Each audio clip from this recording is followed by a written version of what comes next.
still going at 45, right? Just nod your head. Or no?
Good afternoon, ladies and gentlemen, and welcome to the National Championships for the ACHA Division II. You are watching this on YouTube, or as we like to call it, Ute Vision.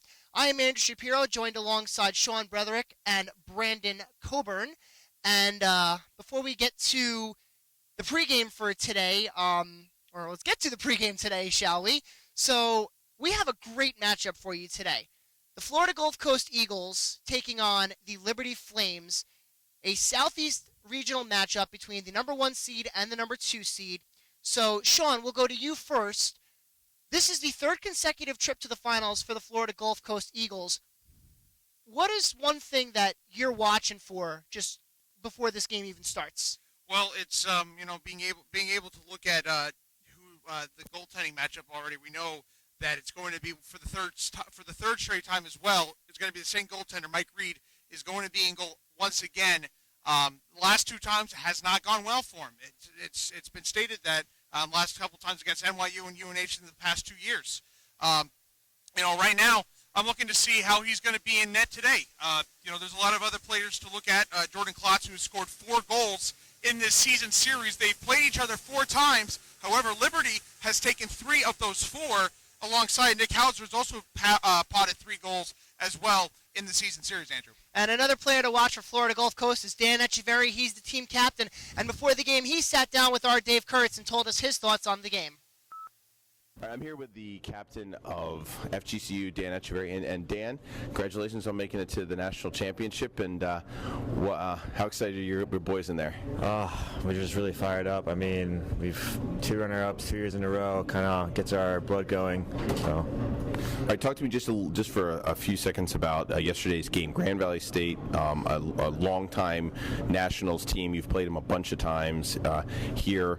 Just talk to me about how the feeling is you guys really took it to them in that third period and pulled away. Well, the second period was a little rough for us. The first 15 minutes, we kind of scored at the end with 4 seconds to go, and that kind of just built the momentum for the third period, and we just kept going out there, and we had a couple of 3-on-2 rushes that ended up going in the net, and after that we just kind of hung back and dumped it in every time we could. All right, so you take on Liberty today, a team you've played 4 times this year. You won 1, lost 3. The one win that you did have was kind of a blowout win. What do you take out of that game that you want to bring into this one? Pretty much the exact same thing. The first game we played against them is kind of one-sided, but that second game we won 7-0. It was just kind of, we were just all cylinders, just like how we've been playing against Grand Valley and ASU, which is all 4 lines, everybody going out there and doing their job. We always talk about every time we see you on the ice, my tag team partner always says that it seems like the blue line is heading into the zone as your turbo button. How fast can you go? I'm not really sure, but I can get up there pretty quick. Once I get up there, it's just, there's no stopping, I guess. So. All right, well, let me ask you the question. FGCU raises the cup if this happens. Just need Reed to play big.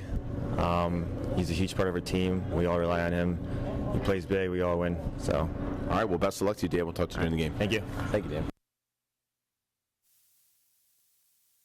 And that was Dan Echeverry going to talk about his game plan. And now to get the other side of the things, we had a chance for Dave Kurtz to sit down with the head coach of the Liberty Flames, Chris Lowe's, and get his thoughts coming into this title matchup. I'm here with the head coach of Liberty, Chris Lowe's. And Chris, congratulations in making it to the national championship game.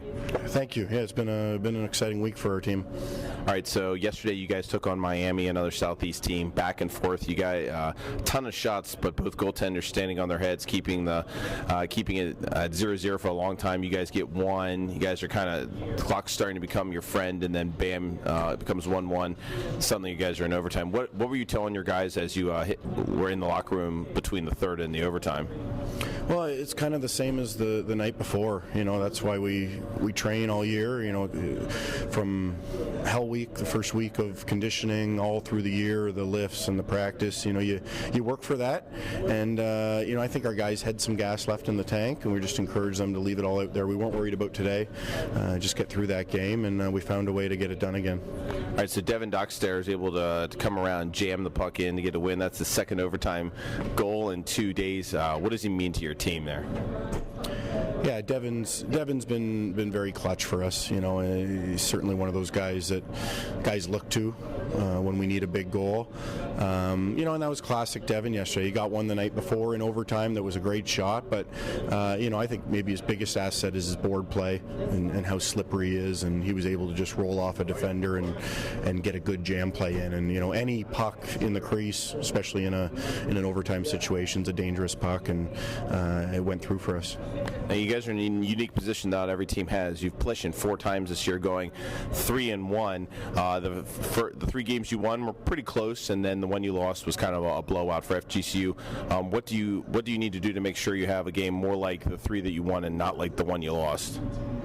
Yeah, I mean, I think Florida's the one team here at this tournament that has the ability to really break things open against any opponent, and they did that one time. You know, the other games certainly are more the style we're looking for, a little tightly contested. We're gonna have to weather their storms. They're gonna bring, you know, a few times during this game where they win 2, 3, 4 shifts in a row and get some good pressure, and we've got to weather that and stay calm and just hit the reset button and go back to work. All right, last question, as I always ask coaches before this game. Liberty raises the cup if they do what? If we prevent them from getting odd man rushes. All right, Coach. Well, good luck. We'll talk to you during the game. Okay, thanks, Dave.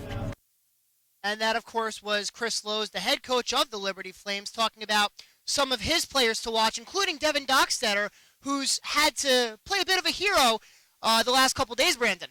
Yeah, Devin's a guy who knows a lot about scoring goals for Liberty Flames. He had the most on the season for the team, and his last 2 were the biggest of the year. He scored the overtime winner against William Patterson, as well as the overtime winner against Miami of Ohio. This guy knows a lot about scoring goals, and he's going to have to be huge for the Liberty Flames as well as that top line if they're going to get points up against this very good Florida Gulf Coast team. Absolutely. Devin Dockstetter, 9 game-winning goals coming into the tournament, tallies 2 more, both of the overtime variety. Sorry, 3 more, 2 of which have been of the overtime variety. And another player that you want to mention is Paul Ingles, and he had a chance to sit down with our Dave Kurtz as well and get his thoughts before this championship game. I'm here with the captain of Liberty, Paul Ingles. Paul, congratulations on making the national championship. Thank you very much. You guys are talk just to me a second about yesterday. You guys had a hard-fought battle with Miami go into overtime. What were you thinking as you were lining up the face-off beginning of that overtime period? Trying to control my nerves for sure, trusting my line mates, and trusting our systems to get the job done. All right, so you saw Dockster jam that puck in. What's the first thing that goes through your mind when you see the ref point down at the back of the net? 2 in a row for Dockstetter, 2 overtime wins in a row for him, so it was awesome. All right, so you're taking FGCU, a team that you guys know well. You've played them 4 times, going 3-1 this year. What do you take into this game from those that you want to try to replicate in order to get another win against them? Yeah, like you said, we've played them, so we know they like the odd man rushes. They like to sneak up on the penalty kill, so we know that if we eliminate the odd man rushes and we play safe, we should be able to get the job done. So. All right, so you'll face off several times, I'm sure, in the face-off dot against Dan Echeverry. How do you slow him down and keep him from using his speed against you guys? We'll just be playing man-to-man and just be sticking with him. I'll be using my speed to counter his. All right, so last question. I'll be calling out your name to come get the cup if Liberty does what? We'll win the national championship. All right, Paul. Well, good luck. We'll talk to you during the game. Thank you very much. Thanks. And that was Paul Ingles, the captain of the Liberty Flames, on his thoughts for this game. So we've heard now from Chris Lowe's, the head coach of the Liberty Flames. We've heard from both team captains. Now let's find out what Bob Brinkworth had to say as he gets ready to take on the Liberty Flames for his Florida Gulf Coast Eagles. All right, I'm here with the head coach of FGCU, Bob Brinkworth. Bob, congratulations on our national championship experience. Yeah, thank you. The last 2 years, the game's been nail-biters for us. We had a little bit more breathing room in the 2 semifinals, the 1 semifinal and the pool game, which the last one's always, pretty well determines the pool. So, yeah, happy to be here, and hopefully some of the experience we got the last 2 years we'll be able to use in the game. All right, so yesterday when we had an interview with you after the intermission, you talked about how you really felt if you got that 4th goal to go up 2, that you really would be able to clamp down, and that's exactly what you guys did. So did you start to breathe a little bit easier after you got that 4th? Yes, and that the day before we also got that kind of the 2-goal lead, and we were able to play a very solid defensive style and wait for mistakes. So it the energy at this point in the tournament, you don't quite have the probably the stamina that you had when you first started. So nerves come into it a little more, and getting a lead in the semifinals or finals, I've always felt is very important, and that's what hurt us the last 2 years in the national tournament. We were down 4-1 and 3-0, I think, in the first period, and we can't let that happen today. All right, so you've taken on a team in Liberty that you guys have played 4 times this year, so you know pretty well. Liberty's got the edge with the 3 wins and 1 loss. Where do you guys take from that win that you had down in Florida? What things would you like to build on to bring into today's game? Well, each game was a little different, and there was quite a gap between playing in the end of October, beginning of November, and then the end of January. So we know one another pretty well. We had played 10 games against one another the previous 2 years, so they have one very, very strong line, and that's the area that we need to make sure that they don't dominate the game. All right, so starting again will be Reed, and how big is the help for him with the speed that you have on your forward line, just kind of helping with the defensive side of the game? Well, he's terrific. He's short for the goaltenders today, but if he can see the puck, there's not too many that beat him. And so having the good-sized defense and having speed on the team, it's our responsibility after that first shot to make sure that if there's a rebound, that it's cleared to the corner. All right, well, last question. What's the one thing that you want to, if your team does this, that you guys will be the national champions? I think that we have to, adjust to the nerves in the game for everybody. Everybody's a little different, and get comfortable, get into a good rhythm, and certainly really push for that first goal, and try and keep momentum on our side rather than like the last 2 years where we were chasing 3 and 4 goal deficits after the first period. So I think I would be surprised if anything like that were to happen in this game, but every hockey game's a little different, and I know our team is ready to play. All right, well, best of luck to you. We'll talk to you during the game. Okay, thanks, Dave. Yep. And that was Bob Brinkworth, the head coach of the Florida Gulf Coast Eagles. So this is shaping up to be a great game. These two teams have a history of meeting this season. They've played 4 times on the year with, as you said, Sean, Liberty taking 3 out of the 4 meetings. So we'll go to you, Brandon. If you're Liberty, who's your player to watch for the Flames?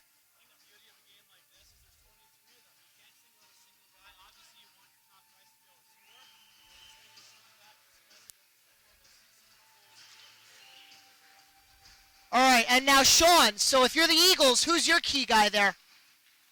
My key guy right now, again, we've seen guys that scored some goals. I said it before, Jordan Klotz, Colton Bailey, guys that have put the puck in the net. You're good now. Putting the puck in the net, and those are the 2 guys, Nick Hauser and Colton Bailey. Those are the guys to look for here. Of course, the obvious ones, you got Dan Echeverry, Mike Chimello, and of course Dylan Dupree, who's been doing it all season long for the Eagles as well. This team's got a lot of ways to score. That's the bottom line.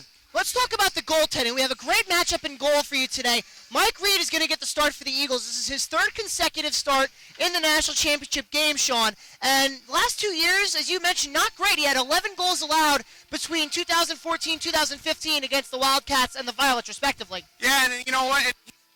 In the 4 games that they've played, both him and Mike Reed and Tyler Tracy have split the 4 games 2 apiece. And Mike Reed is 0-2 with a GAA of 4, and it's a lot of signs are pointing to really going the other way with Tyler Tracy. It's very interesting to me. I mean, that Mike Reed is your veteran, and that's why I think that Bob Brinkworth has gone to number 29 today. And it's very loud because the Liberty Flames are taking this. So very quickly, talk about the starting goaltender for the Liberty Flames in Blair Bennett. This is a guy who's had a lot of experience playing at the national tournament, whether it was for D1 for 4 years. He came down, he played a semester with D2. This is a guy, Blake Scott had an incredible game yesterday, but Bennett, he's got the experience, he's got the poise, he's a big boy, and he's beat Florida Gulf Coast a couple times this year. All right, now let's send it ice level to Rasty McGibbon with the starting lineups.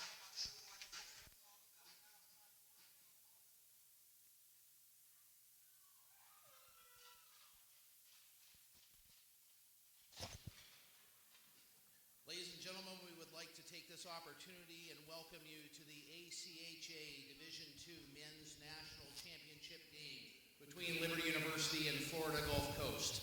At this time, I would like to introduce you to the Division II ACHA National Commissioner, Jay Peacock.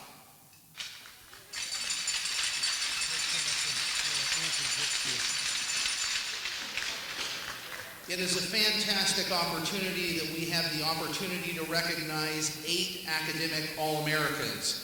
When I announce your name, I would ask you to come up and shake hands with the commissioner from Florida Gulf Coast, Michael Chimello.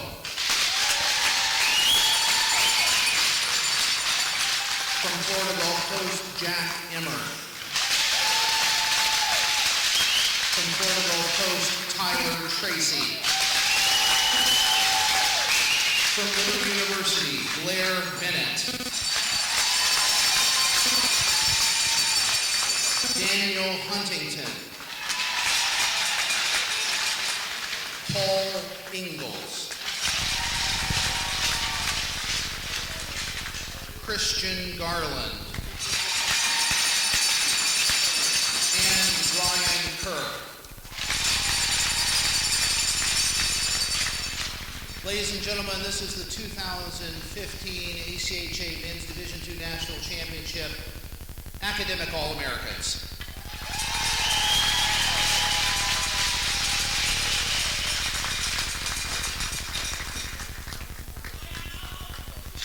At this time, we would like to announce the starting lineups. From Florida Gulf Coast University, the goaltender, number 29, Mike Reed. A defenseman, number 6, Bob Marlinski. A defenseman, number 3, Logan Garst. A winger, number 12, Jordan Klotz. A centerman, number 19, Nathan Pellegraw. And a winger, number 16, Dylan Dupre. Now announcing the starting lineup for Liberty University. The goaltender, number 30, Blair Bennett. A defenseman, number 5, Ryan Sedun. A defenseman, number 15, Adam Ganaski. A winger, number 12, Devin Dockstetter. A centerman, number 14, Paul Ingalls. And a winger, number 19, Ben Fremont. We'd like to announce the officials for today's game, the 2 referees, Kevin Vina and BJ Hogan, and the linesmen, Isaac Kessler and Jason Theodore. It is with great remorse that about 6 months ago, the ACHA Division II lost their commissioner, Mike Radakovich. If you would please bow your head for a moment of silence in his honor.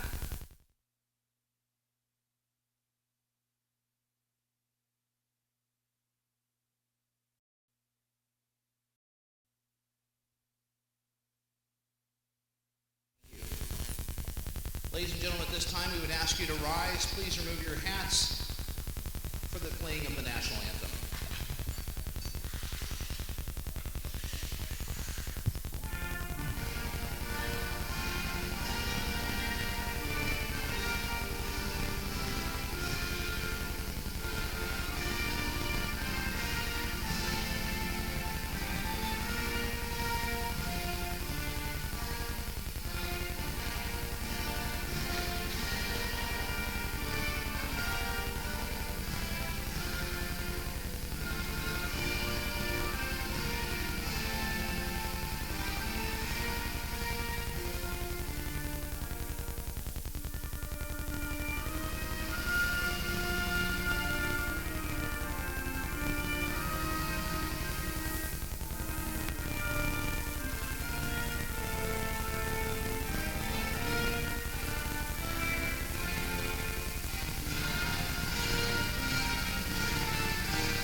All right, so we've got the starting lineups. We've got the national anthems.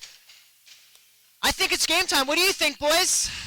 It's about right for that time, and I think it's gonna be a very interesting one. We saw Blake Scott with his 50-plus save performance.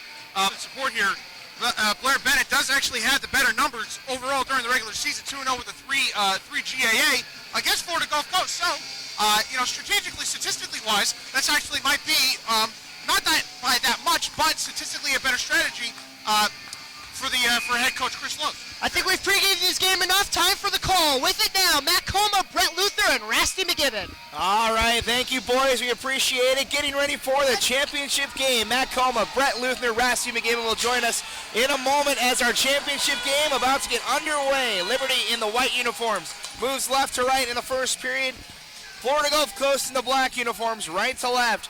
As the teams meet at center ice, the final puck drop of the 2015-16 season, our championship is underway. Devin Dockstetter, the hero for the Flames in the overtime game in the semifinal, has the puck placed on the near side. It sends it in front as Ingles fires a backhand, and our first whistle is blown down with 19:46 to go. Hand pass here on the Eagles. Yeah, it's going to be, again, both teams very familiar with each other.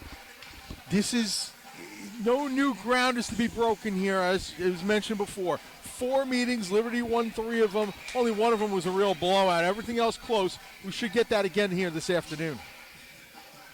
As Brett mentioned, 5th game of the season between these two heated rivals, the number 1 and number 2 teams out of the Southeast region. Meaning the Southeast will skate away with a national championship. It's just a matter of time before we find out who takes home the hardware as the Florida Gulf Coast Eagles able to get it back out to center ice. Jordan Klotz will send it into the far corner. Racing after it now for the Eagles. Pellegrad, he can't hold on to it. Now the Flames will break it out 3-on-3. The pass behind Kerr for the Flames. Now back is Gudowitz for the Florida Gulf Coast Eagles. They'll set up a breakout now. Eagles play up the far side. Moving ahead is Pellegrad. He'll hold on to the puck as he sends it into the near corner. Florida Gulf Coast in the middle of a change gives Liberty the chance to bring the puck forward. As the Eagles now play here on the near side. Leonard ahead. Jordan Klotz now leads the attack. 4-on-3 as a shot is blocked. Bounces on net to Bennett. And he'll hold on for his first save of the afternoon. 18:48 to go in the championship game between Liberty and Florida Gulf Coast. And you know, you may want to say that these two teams are going to take some time to feel each other out. This is the fifth meeting, of this year so far, and so a lot of familiar faces out there for both teams as they know, and there's a ton of mutual respect in hearing the guys talking, and players mentioning opposing teams by name. They know what they're up against, and there's a lot on the line for both teams. They're very well prepared. Probably got some guys banged up as I just walked across the Florida Gulf bench and saw them handing out the Tylenol. As Bacher with a shot, Met's an easy save for Reed. As the boys over on the other side of the rink mentioned, 3rd straight championship game appearance for the goaltender in between the pipes for the Florida Gulf Coast Eagles. What's his mindset, you guys, going into this contest, having dropped the last 2? Well, go. I was gonna. Okay. For Mike, he's really got to just put those past performances behind him. He's got yanked in both of those games, both Florida Gulf Coast losses. Got to put it behind you and move on. The next puck you face is the biggest save you'll make. Yeah, and I agree 100%. I think really, he. As we get an opportunity, rings off the near post. Liberty almost striking first here early, as Reed's been tested early and often here in the first period. Liberty goes back to work. Here's Freeman on the near side. He's bumped off the puck. Good check from Mark Unknown. As it's over on that far side, Eagles trying to chip it ahead. Pass off target. Roulette will contain the zone.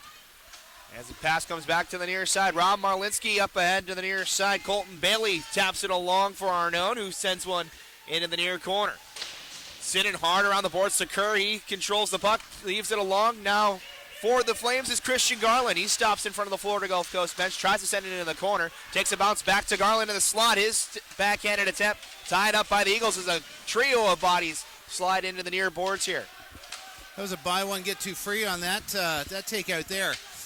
About 3 minutes gone. Unofficial shots are 2-1 in favor of Liberty, who in an odd change of events are wearing the home whites, although they are changing second as the guest team. We mentioned this the first time that the Florida Gulf Eagles have worn the dark uniforms in this championship game, their 3rd straight appearance. We'll see if 3rd time's the charm with the road uniforms. Well, yeah, and I think that's a newly acquired sweater for them, as I've not seen it in years previous. Got the palm trees on the shoulders for the Florida Gulf Coast Eagles. Kazmierzak will play a D-to-D pass as it's chipped up the far boards. The pass off target comes back to Florida Gulf Coast at the blue line. Pass to the near side now. Here comes Klotz. Pressured here on the near side by Kazmierzak. He's forced to ring it around the boards. Now on that far side is Dupre, who has to play it down low back to Klotz. Klotz holding down low, gives it to the near side. Pellegrin will look for a pass to the top of the point. Gudowitz with a shot. It's just wide of Bennett. And comes here to the near side. Backhanded up above over the stick of Bacher back to center ice. Florida Gulf Coast with a regroup now. 4 minutes gone here in the first period. We come to 16 minutes left. Still no score between the Flames and the Eagles. Here comes Liberty on a 3-on-2. Bacher near side had the opening goal for Liberty yesterday as he's unable to fire that one on frame. As Reed with the save and a confrontation behind the cage. As everyone finds a man to hold on to. And this is the one thing about facing a team 5 times at the collegiate level is not only the familiarity with everybody, but also the rivalry gets to be established each and every season because these two teams face each other each and every year. Oh, I think there's a tremendous rivalry, and I think the one thing that's going to be huge for these teams is who is going to take the first penalty. And that really could be the deciding point in this hockey game, as you can imagine. Teams yesterday, as we got into the semifinal round, you did not see a lot of penalties, it can be a huge deciding factor in this championship game. Ingles with a nice pass. Freeman in the slot takes a shot that's deflected up and out of play. Liberty with some good chances so far here in this one. Florida Gulf Coast, a couple of offensive opportunities, but Liberty with a strong start here. Well, and one thing that I commented yesterday in the Liberty-Miami game, they probably have the best board work out of any team that I've seen at this national championship. So that means when they get the puck down in your end, you're really going to have to fight hard and almost be a little bit non-selective in terms of trying to get the puck out of your zone because they do such good board work. They send that second man in. They give you great puck support to their forwards that are down low. Florida Gulf Coast in the offensive zone has taken a drive on that one was Nick Hauser. That one went wide of the cage, rings all the way back towards the Florida Gulf Coast end. As Jake Leonard over the far side, pass ahead for Chamello, who reverses in his own zone, passes up the far side, quickly to the near side for Echeverry. Echeverry in, 1-on-4 though, as he rings it behind the net, waiting for the rest of his line to change. Still going around the world in his offensive zone. Echeverry will go down again. Still looking for something to pass to. And finally he'll leave it to the top of the point. Gudowitz with a wrist shot. It's blocked at the top of the point. Eagles contain the zone, but tapped out again by Liberty. As just no passing lanes for the Eagles as they get it in the offensive zone. And I think they know that with the speed of Echeverry, the speed of a lot of the guys in the Eagles squad, and they just want to make sure they clog up passing lanes. Don't allow any options for the dangerous play down low. Puck bounces high in the air, gathered down by the Flames, stolen back away though by Florida Gulf Coast as they send one in front, forcing Bennett to come out and make the stop with 14:20 to go. Still no score here between the Flames and the Eagles. And I'll tell you, it's a real luxury for the Liberty coaching staff to have two such talented goaltenders. And, really one could question why not after the exceptional play of Scott yesterday making well over 50 saves, did he not get the nod? But really, in conversations that have been had with Chris Lowe's, his plan was to rotate no matter how far they got. And you know what? The players will respect a man of his word, and that he is. And that's why Blair Bennett is between the pipes today. Coach Lowe's sticking true to his goaltender roulette, I guess is the best way to put it. Is this rotation continues for the Flames. It's his third start for Bennett this weekend. It's the fifth one for Reed as he turns this one aside. A second attempt is off the side of the net. As going hard into the boards was Ingles for the Flames. Gives Florida Gulf Coast an opportunity to try and break the puck out now. Up the near side board, skating in ahead is Bailey. He passes it along. Now Arnone into the zone. Rest of the Eagles in the middle of a change, just forced to try to send that one on frame. Bennett able to play it to his teammates. The pass off target, though, waved off. The icing call, it was waved off, still blown dead by the back official. It's still icing with 13:28 left. A little bit of confusion there, but called anyway. Rasty, you've seen this between these two teams a lot. Compare the intensity thus far in this one to their usual regular season matchups. Well, to be honest with you, I really was not able to catch any of the Division II regular season games this year. I was just able to catch one Division III, but I think intensity-wise, it has to be higher today. There is so much riding on this.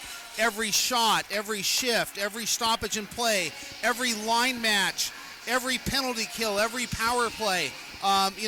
This is it. This is what you have practiced for every late Thursday night and gotten back in bed, and tired the next morning. It is all for this 60 minutes of hockey. Florida Gulf Coast sends it into the Liberty end as The Flames look to come up the near side. Sidden can't hold on to the puck as it comes out to the red line. Leonard trying to send it back in, only to the hash marks. Roulette plays over the far side. Kerr settles the puck at the red line, passes it along off the stick of Sidden. Sidden will send one in. Reed with the save. It comes out in the slot. Gathered by the Eagles, though. Off the glass. Roulette can't hold the zone.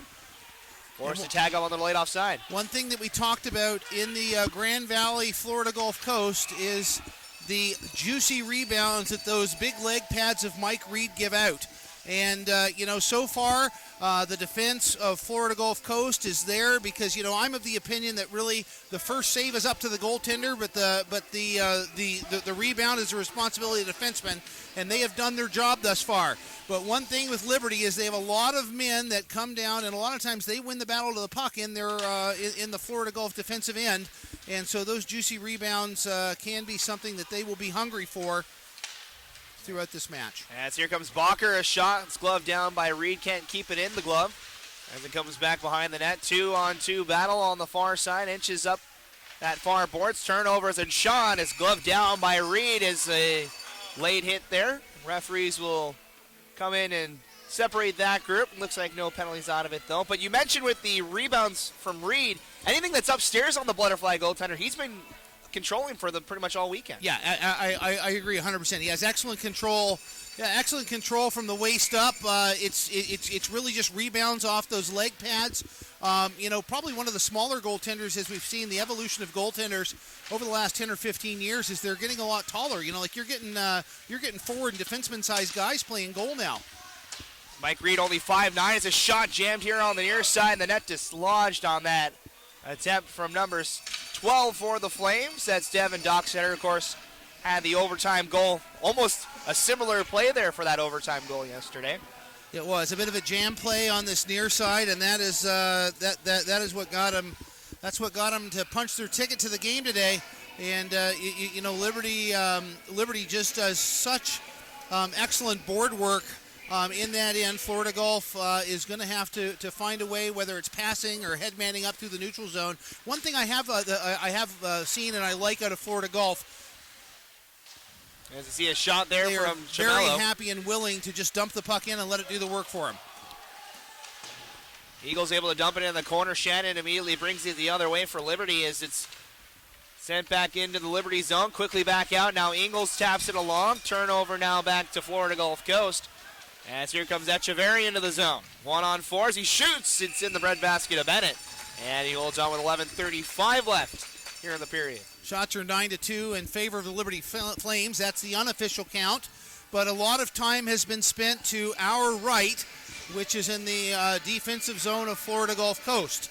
And as we're going to be taking a media timeout here in about a minute 35 or so, as we're at the 11:35 mark of this first period, I'm sure Bob Brinkworth, not a newcomer to this national tournament stage.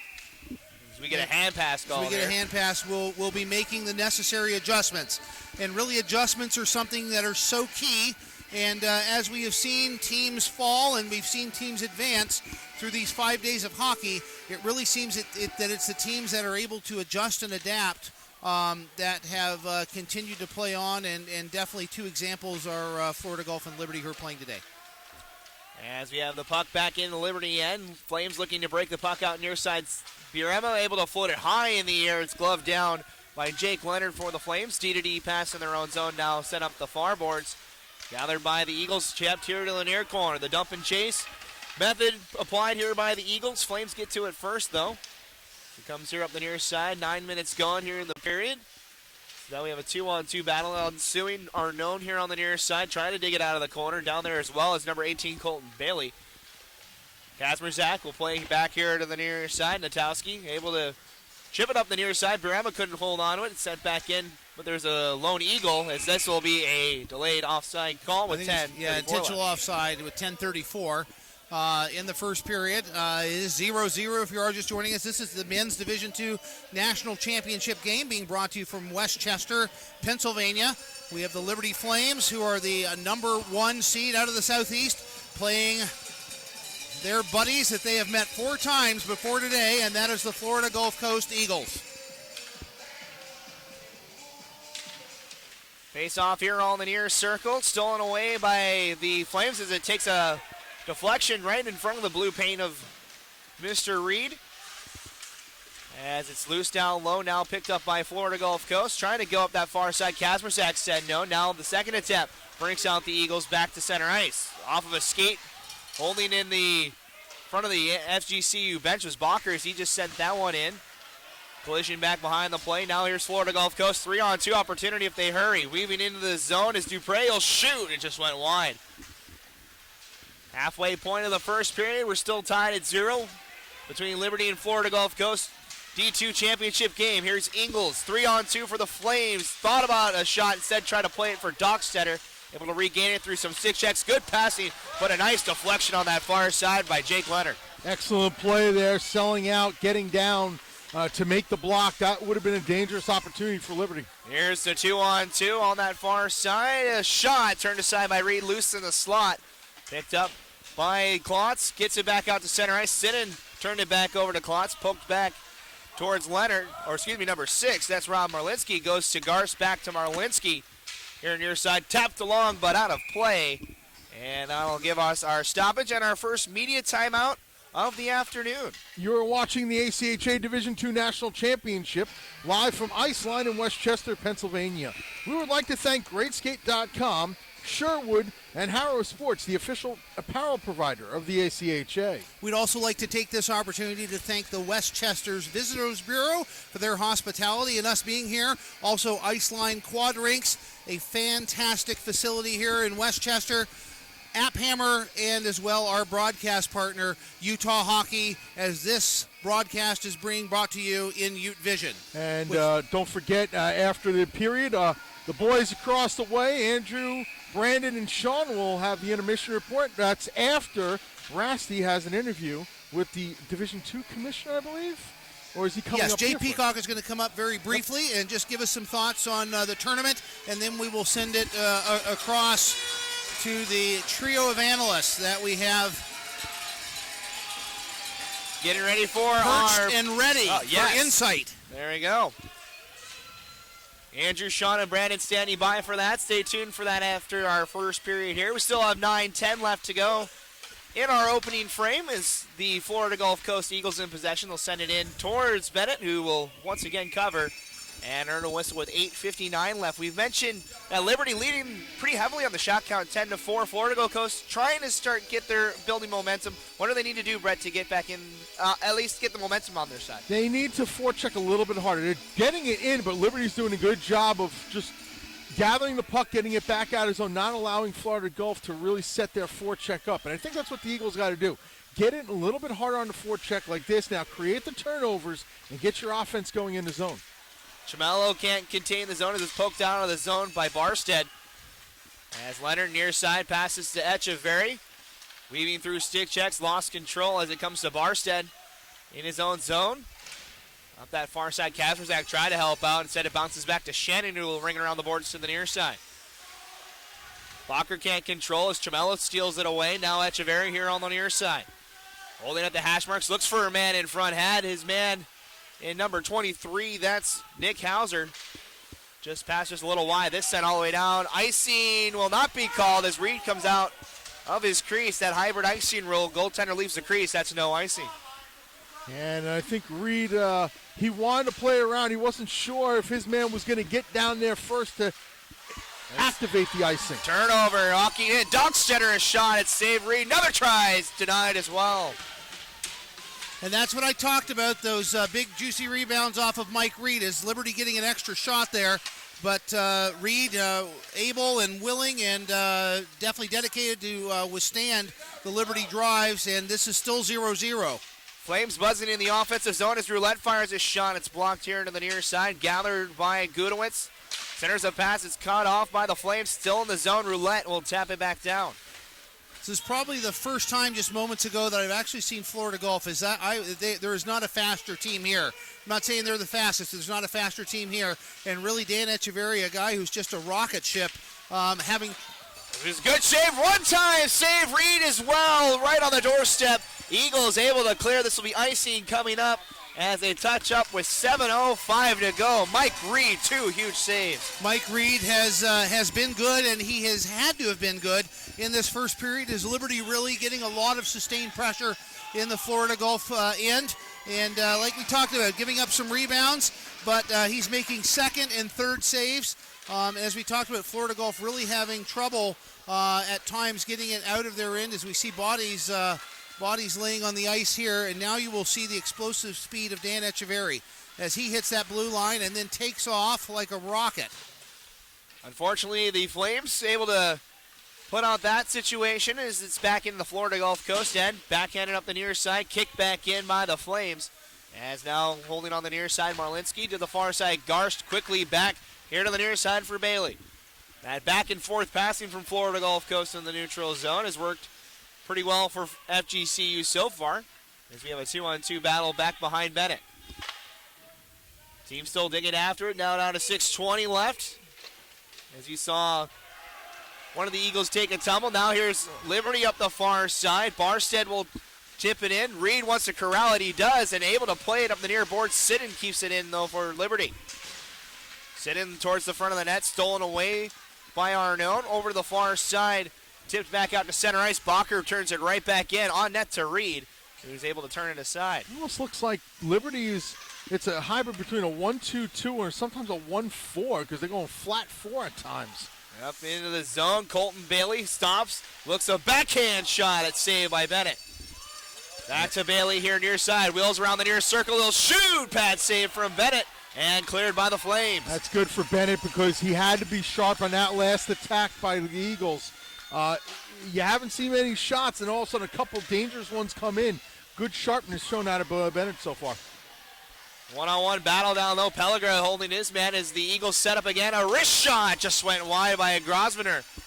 And this is probably the most sustained pressure we have seen by this Florida Gulf Coast team in this game. Over on the far side, Dupre will give it to the near side. Poked away from Klotz, right to another man now. Dupre, a shot. It's blocked. Good play from Ingles to get down and stop that chance. Eagles still buzzing, though. Here near side, wrist shot. Glove down easily by Bennett. Then we get a stoppage with 4:54 to go. Now I'm sorry, STO. We didn't see Grosvenor in the previous game much, or in the previous couple of games. And Chris Lowe's knew that, and he pulled Grosvenor aside and said, hey, I'm going to look to try to get you out there more in the championship. And we see him out there right there. Excellent cycling. If you're a Florida Gulf fan, this is probably the biggest jump that we have seen out of these guys in the first 15 minutes of this period. It has been a lot of Liberty Flames to our right in the Florida Gulf defensive zone. And you're seeing Florida Gulf be a lot less selective now in these last 1 to 2 minutes in terms of their willingness to shoot the puck. And they're going to have to be. We saw it take about a period and a half. Is this going to be offside on Liberty? As I was going to mention, it took about a period and a half for Liberty to find its footing in the semifinal yesterday against Miami before they started winding up the scoreboard to our left with the shot count. As Florida Gulf Coast, as you mentioned, it was pretty much a relentless attack from the get-go, but we haven't seen it so far. No, and I think a lot of it is just the neutral zone coverage that Liberty puts on. It makes it very hard. As I see a shot, that time Chamello went off the glass. Bennett held it for a moment as Chamello took a tumble back behind the net. Refs say play on as it comes back the other way. Bierma able to get a stick on it back on that far side as Florida Gulf Coast breaks the puck out. Nice pass to Echeverry. A man stumbles. Echeverry on his own. He'll shoot. Saved by Bennett. And a good job on the back door there. That turned into a 2-on-1. But Jordan Barstead coming back made sure that passing lane was shut off. And in return, Blair Bennett sees that and said, okay, now I can telescope out on Echeverry and cut down the angle, Rasty. Yeah, Liberty Flames, the number 6 defenseman there, actually stumbled at the blue line. Echeverry really able to come in unopposed from the top of the circle. Excellent positioning by Bennett as he was there to cut it off, and really not much to shoot at as the big goaltender down in that butterfly position, cutting off much of the netting behind. And if you can't see it, you can't score on it. As coming in was Dupre. He couldn't hold on to it as a shot is blocked at the top of the point. Eagles able to maintain the zone. Here on the near side was Arnaud. He couldn't fire that backhanded shot as it was bouncing in front of him. Now here's Bacher near side. Able to regain the offensive zone for Bacher. He'll be upended, but able to keep pushing forward, as that was Emmer that tried to upend the Flame forward. Spurts out to the far side, trying to tip it along Grosvenor as he holds on that far side. Bacher tying him up. Eagles able to play forward. Over on that far side, Noyes will just tip it in as the Eagles with a wholesale change. Liberty with time to skate the puck here with 3:15 left. You're seeing the shot totals a little bit closer now, tipped in for icing. You're seeing the shot totals now gotten a little bit closer. It was 11-4 Liberty at one point, but now Florida Gulf Coast has 5 of the last 6. Well, I think one thing, if you're Florida Gulf, considering the amount of pressure, sustained pressure that Liberty had, you almost have to take this period as a victory if you can come out of it even if it's 0. And the other thing for Florida Gulf is they know what they need to do. They have fast guys. They're cycling in the Liberty zone. Did create some problems. It also created some openings, problems for the Liberty Flames and openings in terms of Florida Gulf being able to then generate some offensive chances. In the zone now, a shot is gloved down by Bennett. It'll get another whistle here with 2:47 to go. We want to remind everybody to stick around for our intermission report. Brandon, Sean, and Andrew standing by over on that far side. They'll break down what's going on in this first period. Dave Kurtz will be downstairs with an interview with one of the coaches, as well as Matthew McGibbon will be down with the D2 Commissioner Jay Peacock. A lot of coming up here in our first intermission report. We hope you guys stick around for that. As we get back underway, Eagles in their offensive zone. Over on the far side, Dupre has it. He comes in front, score! Eagles on the board! Excellent effort there by Florida Gulf Coast, and we've talked about how good Liberty is on the boards. Florida Gulf has been good when they've had to be, and they have come out of the corner and were able to beat the defenseman and go 5-hole on a spread Eagle Blair Bennett. And a team that was behind 11-4 in shots has definitely roared back and made this a 1-0 game. That's going to be Nathan Pelliger on the goal. It's his 5th of the tournament. And the Eagles strike first here late in the first period. Puck trickles back on to Bennett. So Liberty with the momentum early. Florida Gulf Coast strikes here late. What's the mindset to close out this period, guys? Well, I think the mindset for Florida Gulf is they have to do what has been successful for them in this period, and that is to get the puck in deep in the Liberty zone, cycle, and send forecheckers in. I think, they were giving Liberty a lot of the neutral zone. That seemed to close up for Liberty. We talk about this tournament in terms of investing. Liberty really, I think, needs to maybe adopt a bit more of a dump and chase system, as their board work is so good. When they're able to get the puck down there, they are able to generate a tremendous amount of offense off of that board work that they do so well. And so, for Florida Gulf, I think considering the way they were playing in the first half of this period, they got to be super happy that they're getting out of this one, especially with a goal. And for Liberty, I think just keep buying into your system. The board work is huge for you guys. The cycling is big, and just keep doing what you're doing. They ended up giving the goal to number 16, Dupre, on that last goal. So it'll be Dupre's 6th of the tournament, assisted by Jordan Klotz, his 4th assist of the weekend. As the leading scorers for the Eagles getting it done. Flames looking for an answer here with Kasmerzak holding on that far side. Flames changing up their defensive pairing as we see a turnover. Walking in now for the Flames is Arnaud. Pressure by Bacher on the far side, able to maintain his footing as he sends one in front. Stolen away though by Liberty. Ingles up the ice on the far side. Barstead, 3 men to deal with. He gives it to Ingles, who shoots with a pad save from Reed. Good, Sean, save by Reed there. As the puck goes up and out of play with 1:24 left to go, the Eagles will not be able to change, as we'll have the face-off in their end. Face-off is going to come to the blocker side as we see the defenseman in giving a hug quickly to Reed before this face-off is set. And the puck is going to be played in behind the net. Chipped up here to the near side. Flames able to steal it back. Freeman, top of the point, just floats one to the far corner. Ingles there to grab it. Down there, Dockstairs as well, but a good play from the Eagle defender. Able to get it back out to center ice. Noyes will just tap it along. Gives Florida Gulf Coast the opportunity to change as they were unable to on that last faceoff. Final minute of our first period. Florida Gulf Coast leads Liberty 1-0 as the Flames looking for an answer. Freeman near side fires a backhand. And our first penalty is going to be upcoming. It's a high sticking call and it goes to Florida Gulf Coast. And you know, if you're a Florida Gulf Coast fan, this is not what you would want at the end of the period. To give Liberty, who really, after that Florida Gulf, they have responded with a little bit of ebb and tide of momentum, as Liberty has been strong in a couple scoring opportunities, and now to give them about 50 seconds on this end and $1.10 on the front end of the second period with the man advantage. But the Liberty power play has struggled in this tournament. 4 of 26 overall. They're 0 for their last 18 opportunities. This power play will extend over 2 periods if the Flames can't score in the next 35 seconds. That's a staggering statistic, actually. Actually, it is, but as the Eagles doing a good job clearing the zone as well. We look at the last couple of games for Liberty, though. They've had a tough contest the last couple of games. Of course, the semifinal against Miami. William Patterson in a winner-take-all game before that. A lot of high-caliber teams here in this year's tournaments. We're down to the final 10 seconds. Liberty maybe will get one last rush here to try and even the score. As going down was Klotz on that blue line on the far side. Backhanded back and forth, and the horn will sound. That'll conclude period number 1, a back-and-forth affair. The Eagles strike first here in the championship game. They lead 1-0 after 20 minutes.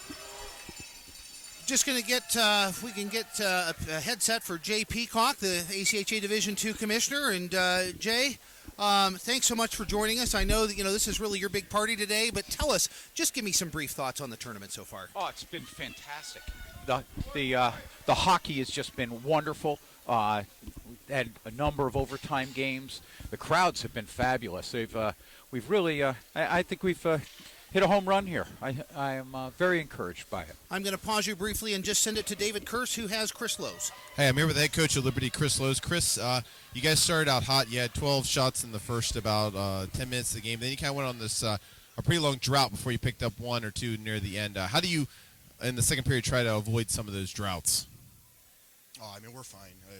It's going to happen. There's some ebbs and flows, and we knew that there was going to be some push from them, and they're going to get some stretches where they win some shifts, and I thought we did a good job. One unfortunate there where our guy got picked and got beat out of the corner, and but I think we're good. I think real happy with the period, and I think we've got some gas in the tank, and I think later periods will be good for us. Yeah, so your top line's doing very well, and then you've been getting some contributions throughout the tournament from the second and third lines in this tournament. What are you going to do to try to get them going a little bit deeper on the offensive side? Yeah, I mean, Ingles, Stocksetter, Freeman produced for us, but I mean, all of our lines have been playing really well, and I thought we had a really good period there from all three. We're running a bit of a short bench, but I mean, we only need one. We got a power play here for the first minute. Hopefully we can get out and tie it and reset the score clock. All right, good luck. Great. Thanks, Dave. Yep. Back up to you guys. Okay, Jay, and sorry, and just to interrupt you as we heard Chris Lowe's there, but we started out with 16 teams, and we've boiled down to 2. Just talk to me briefly about the caliber of hockey we've seen in these 5 days. The speed. I mean, you see it out here with Liberty and Florida Gulf Coast. The speed of the game is tremendous, and the strategies that Chris and Bob are deploying against each other is really neat. Having been an old coach from a long time ago, it's a lot of fun watching the mind games out there. But it's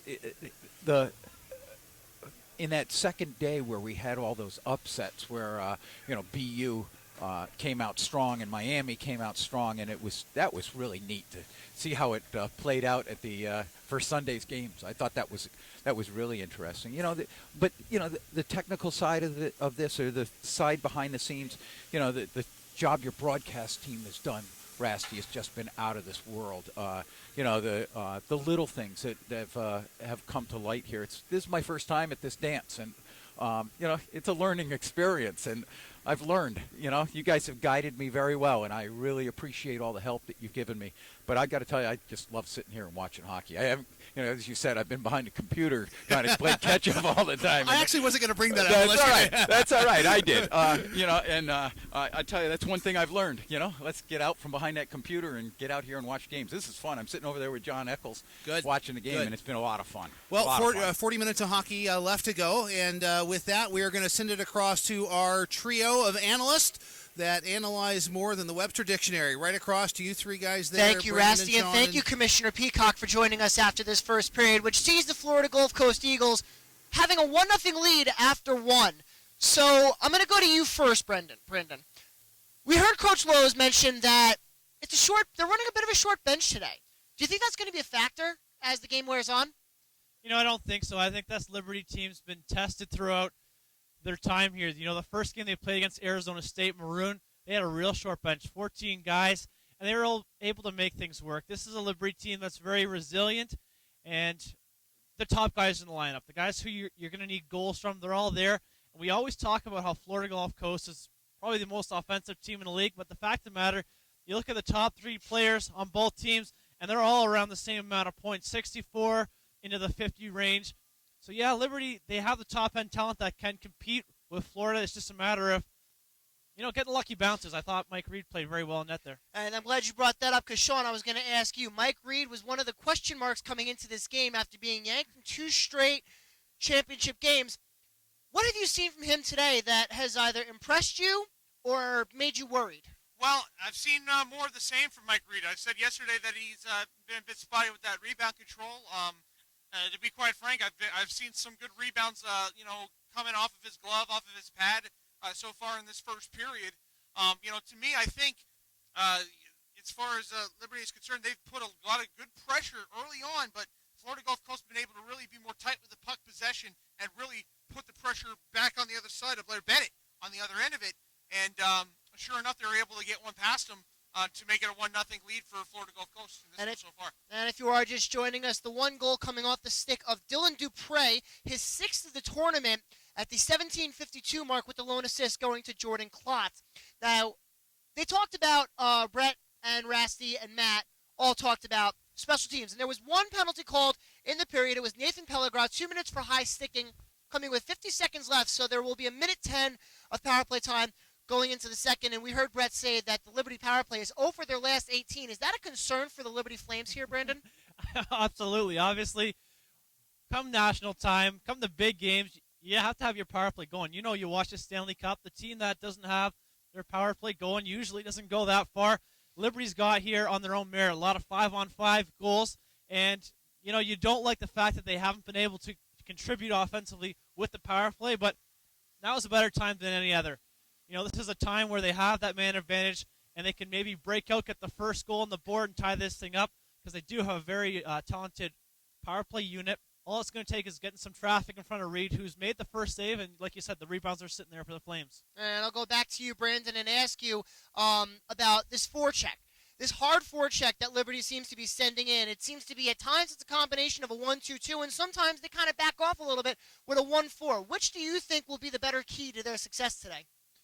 I think just watching that period, from Liberty Flames standpoint, you got to be very happy. They came out and they had the first, I think it was 9-1, the shots to open up, and it was due to the forecheck. Like you're saying there, they're just able to get the bodies in deep, and the combination of having the 1-2-2, throw maybe one guy down and maybe 4 back is probably the way you're going to want to play this Florida Gulf Coast team. Keep them on their toes. Liberty knows a lot about playing Florida Gulf Coast. They've played them 4 times in the year, as we've said. You got to keep them on their toes. You can't keep doing the same thing because they're going to figure you out.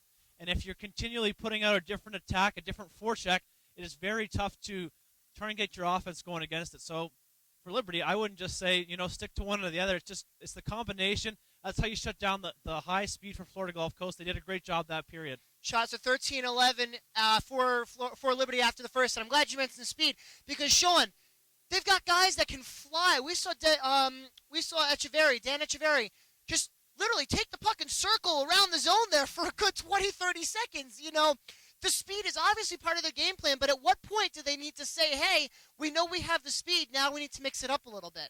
Yeah, and, when you have a player like Dan Echeverry who's been here and done that and scored a ton of points in his career, it's not exactly surprising that you're going to see him try to look around and try to find somebody to go to. Kind of pulling off a bit of like a Pavel Stuff Nyquist was kind of a move going all the way around, kind of holding the puck for about 15, 20 seconds, trying to find something to go to. But yeah, absolutely. I think, this Florida Gulf Coast team has, again, like I said before, has a lot of options to go to. And I just think it's really all about getting a play together Because I've seen what I've honestly seen a lot of, at least up until about midway through, was there's just a lot of individual efforts out there. A lot of guys going in one at a time. They need to try to get 2, 3 guys in there at a time, get the puck moving back and forth, get Blair Barrett moving more out of his crease, get some more pucks in the net. And, if they can do that consistently, barring, of course, whatever Liberty does adjustments-wise, because we know Chris Lowe's is fantastic at intermission adjustments, the Florida Gulf Coast should be able to, extend on their lead if they're able to counteract whatever adjustments Liberty makes. And they almost struck at the 15:52 mark of the first period when Dan Echeverry had that partial breakaway coming in off the blue line because Tim Birima fell down for the Flames. So the speed that Sean talked about will come into play. Now, the goaltending. We already talked about Mike Reed, so Brandon, I'll go to you and ask you how you think Blair Bennett has played in the first period. The goal against there, you can't fault Bennett. As it's a guy walking out of the corner, he makes a great move, and this is a guy, Dylan Dupuis, who scored a ton of goals, product of Toronto, Ontario. He's come down to Florida, and he's lit it up. I believe he's got the most points on the team, 66 points coming to the tournament, and he makes a smooth move. It looks like he's going to tuck it around the pad, and he ends up going 5-hole. That's one where the Liberty defenders, you got to help your goaltender out. You can't let a guy just walk out of the corner right there. Other than that, I thought Bennett has done extremely well of covering stuff up. Not a lot of rebounds. He's a big boy, and sometimes he does have maybe a little bit of trouble with the shots low, letting out the rebounds. That was a great period from him. He's got to keep things going here. Jordan Klotz right behind him. They both tally a point on that goal. So Klotz now at 66 points, while Dupre keeps his lead with 67 on the season. So Sean, I'll go to you now. You're Chris Lowe's. You mentioned those intermission adjustments. What are some of the things that you're talking about to your team after 20 minutes down by a goal? I think if you're Bob Brinkworth, you saw how that second part of that first period was. You're talking about the control of the puck that you're able to have. You know that in this situation with the penalty kill or with the power play that you have, you know that it has not exactly been good, especially head-to-head, only 22.2% against Liberty, which Liberty has had a fantastic penalty kill, especially in this tournament. I think looking at over about 94% around there. And that's one thing that they need to try to figure out. If they can break that penalty kill and get one by Bennett on the power play, then there's going to be a huge confidence boost in that situation. I think that's something that they're going to pinpoint early, and I think as well as they're wanting to try to up the ante, up the pressure, and change it up, get some different looks of kinds of pressure that they can get, which once again, with the players that they have, they can do it. Absolutely. And during the season series, obviously Liberty did take 3 out of 4. The goal scoring, though, favors Florida Gulf Coast as they outscored Liberty in the 4 games by a 14-12 margin. Misleading, of course, because half of those goals came in a 7-0 rout at Germain. One of Liberty's only 2 losses on the season, their other one coming at home to Toledo. So, we heard Bob Brinkworth's side of the story. Now, if you're Chris Lowe's in the locker room, you're talking to your Flames down by 1, what are you saying? I'm definitely happy with that period. I thought Liberty, like I said, they took it to him early on. And you look at the two teams matching up in this hockey game. Florida Gulf Coast has 14 more goals in the tournament. You look at the season stats; they had 99 more goals for in all their games played. Mm-hmm. Having said that, Liberty is not wanting to play the kind of 6-5 hockey game. They want to shut Florida Gulf Coast down like they did that period. Keep them off the board. Try and win a close hockey game like you saw yesterday. For Liberty, a 2-1 hockey game would be great here. And it's going to be guys that you don't normally expect. A guy like Sean Backer for the Flames, coming up from D3, you're not expecting him to score that goal to get Liberty on the board 1-0 yesterday. It's all about the guys that you don't expect stepping up at the right time. It's playoff hockey. It's do or die here, and you got to love how it's kind of the underdog players. It's maybe not going to be the top line every single time, but it's going to be the guys on the third, fourth line that can chip in and maybe get this game tied. This tournament has seen plenty of underdogs having great success, like Miami of Ohio, who fell yesterday in the semis to these Liberty Flames after knocking off the top team in the tournament, Lindenwood Belleville. And you mentioned a low-scoring affair would favor Liberty. They, of course, are coming into this tournament, coming into the semifinals, having only allowed 7 goals. They allowed 1 yesterday, and they've scored 15, including the 2 that they scored yesterday. On the other side, the Eagles scoring 29 goals, including the 5 yesterday against Grand Valley, and giving up 7 coming in, so allowing 2 yesterday.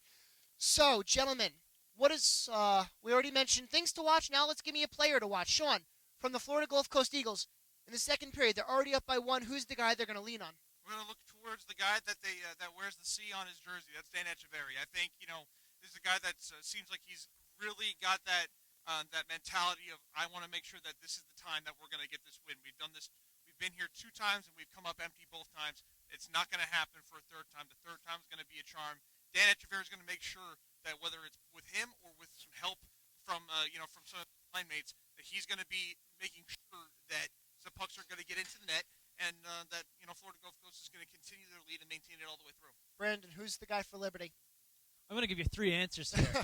Being a former player, I know what it's like looking down the bench. You look at every single guy, and everyone is capable of stepping up and getting a goal for you. Answer number 1. 2, I would probably have to go with Ingles. I think he's been buzzing. He got the 1 post there for Liberty. He's also wearing the C for the Flames, and this is a guy, heart and soul player. No one works harder than him in the entire league. This guy, after practice, he's skating with the Zamboni still on the ice, trying to get the power legs going. And another guy would have to be Devin Dockstetter. He's been called on in overtime twice in a row. When the Flames need a big goal, Devin's come up big. Absolutely. The Liberty Flames having to get here with 2 overtime wins on back-to-back days. Sunday, they beat the Pioneers in overtime 5-4 to get to the semis. Yesterday, they need overtime to take care of the Miami, Ohio Redhawks. On the other side, Florida Gulf Coast has cruised their way in here, and we have a great matchup. 1 period in the books. As you hear the noise, the Flames are taking the ice. The Eagles are already on the ice, and we're going to throw it to our guys who have the call. The 3 best-looking guys in the ACHA, Matt Coma, Brett Luthner, and Rasty McGibbon. Take it away, guys. All right, thank you, guys. As we're back here at ice level, or just above here on the other side, Matt Coma, Brett Luthner, so we get ready for our second period. Here between these 2 things, what can we expect from both teams as we start out with a power play for Liberty? Well, first of all, I don't know if Andrew is talking about me. He might have been talking about you and Rasty. I don't know. You guys are making me look better for sure. What we're going to expect here, well, obviously power play, minute 10 of power play time to carry over here into the second period. And so this for Liberty, go set up your attack. Don't be too picky with your shots. Final lane shoot, get pucks on net. Test out Reed, because even though he faced 13 shots in that first period, I'm not sure he was aside from 2 or 3 shots, I'm not sure he was completely tested, as we have a busted stick on the ice already. Yeah, well, broken stick just 1 second into the second period. As we mentioned, Liberty is on the power play here to start the second period. They trail the Eagles 1-0 after an early goal or a late goal from Dylan Dupre at the end of the first period.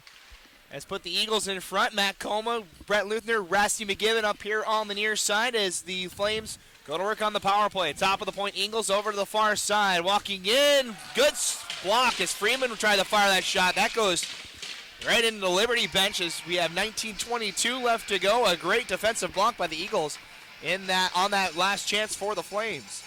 And excellent job there by the Liberty Flames as they are able to get some shots on the goaltender Reed.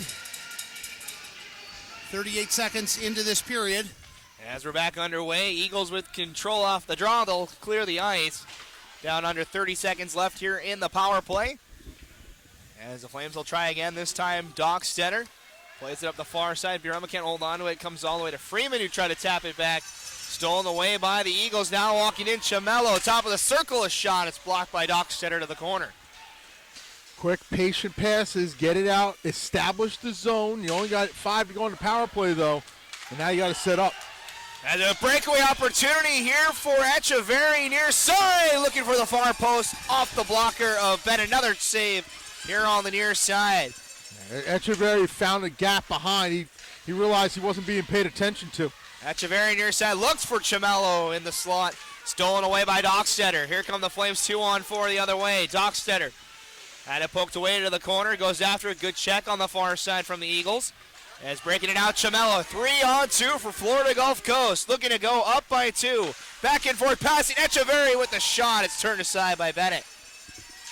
Good job by Bennett to stay with that, stay with the puck the entire way. Didn't have to really shift himself much. He didn't do too much in goal. He stayed quiet, and so when that shot came, he was ready for it. So the Eagles able to weather the storm after that early power play chance for the Flames as they fire a backhand on net to Reed. Able to send that one behind the net, rung around here to the near side, picked up by Bailey. Gets it out to center ice through the feet of number 11 in your program, Arnone. He holds to the top of the circle, tries to feed it down low for Dupre. It's stolen away at top of the point. A shot turned aside, almost getting enough of it on frame was Dylan Dupre. Over on the far side, Bacher ahead for the Flames. They're in the middle of a change as he gets tied up with Grosvenor. Grosvenor over the far side, helping out Klotz, trying to chip it up the boards. Now a 3-on-2 battle ensues in that corner. Chipped up to the top of the point, quickly to the near side roulette. Has time, he'll flow to the near side, trying to tip it on frame Garland, but unable to do so. Florida Gulf Coast keeping the momentum, but a turnover at their own blue line. Sending it in now, Kerr here on the near side. Liberty couldn't skate that one in because there were a couple of players coming off on a change, and they were still stuck in the zone. Up ahead, Dupre finds Klotz. He'll shoot. It's a save from Bennett. This one he'll hold on to with 16:56 left. Florida Gulf Coast picking up right where they left off in the first period. Absolutely, and they weathered the storm of that minute and 10 or so of the Liberty power play, and they have picked up some momentum and are a little bit invigorated from that kill. And more of the time of this first 3 minutes that we've seen in this period has been down in the Liberty defensive zone. As the Flames ice the puck here, we'll have another face-off in the offensive end for Florida Gulf Coast with 16:47 left here to go. We're in our second period of our championship game, the number 1 and 2 teams out of the Southeast region in this year's championship contest, Liberty and Florida Gulf Coast, game 5 of the season between the two. And again, there was no feeling out process in this game. Both know what the other team's going to bring. And you're seeing it so far, why it's so close. One thing that's just starting to be a recurrent issue for Liberty is with their point men dropping down to add some defensive support, it leaves the points wide open for shots, and they are willing to go D to D very quickly. Over here on the near side, Flames able to get enough of it to play it back out to center ice before Marlinski able to tap it back in. Gives Florida Gulf Coast an opportunity to change up the line. The far changes for both these two teams here in the second period. As the puck back out to neutral ice, Ingles near side rubbed out of the play. That time by number 19, Pellegrin, as the Flames still able to inch forward. Natowski got it, able to keep it onside for the Flames. Unfortunately, Dockstetter can't do the same as he took a tumble, and Florida Gulf Coast able to send it back the other way. And Florida Gulf Coast really causing some mayhem as them sending two forecheckers in very deep and being able to pinch that off there. Good check here on the near side by Sinnen. As the Flames clear the zone. Yeah, Sinnen just planted Klotz down on his backside there. Klotz, I think, was paying attention to where he wanted to go with the puck and didn't realize Sinnen was sitting right there. Another good hit from Sinnen, but this time they find Klotz. As another turnover right in the slot. Bacher able to play to the corner. It's right back to the Eagles, though. Across the ice, a one-time shot went high. Here on the near side, holding on Dupre. He has the goal for Florida Gulf Coast so far this afternoon. He's down there with Klotz, being pressured by Natowski. Hooking call wanted from the Eagle supporters here to our left, as they tie each other up 2-on-1 down there. And they really just need to blow that dead and get a face-off. I mean, yeah, it's too much digging around. You're right, Rasty. Klotz able to dig it out of that pile as it squirts out to the top of the point. Now on the slot, a shot is saved by Bennett. Back behind the net, Kazmazak battling here on the near side. Dupree, battle of the 16s. Is Sinnen and Arnaud enter the play. Now Arnaud walking in front. He scores, but it's going to be waved off. The net dislodged. It comes outside the zone. A big break for the Flames. Yeah, it's not something that Liberty has seen before. About 10 minutes of hockey ago in the other end, as that play was whistled dead. And we could even hear the whistle from here in the gondola with earphones on. The play was whistled dead as he was walking out from the corner as the net was dislodged, and looking down, the net is still dislodged. But that play has been successful. Florida Gulf now 2 times walking out of the corner, the first from the stick side corner and this time from the glove side corner, and beating him on the far side around that leg pad and in. And that post to our right, which right now Blair Bennett is going to be protecting here, to Blair Bennett's glove side, that's the post that gave problems to Reed in the first period. So it's something that's going to be a recurring theme here in this game, possibly.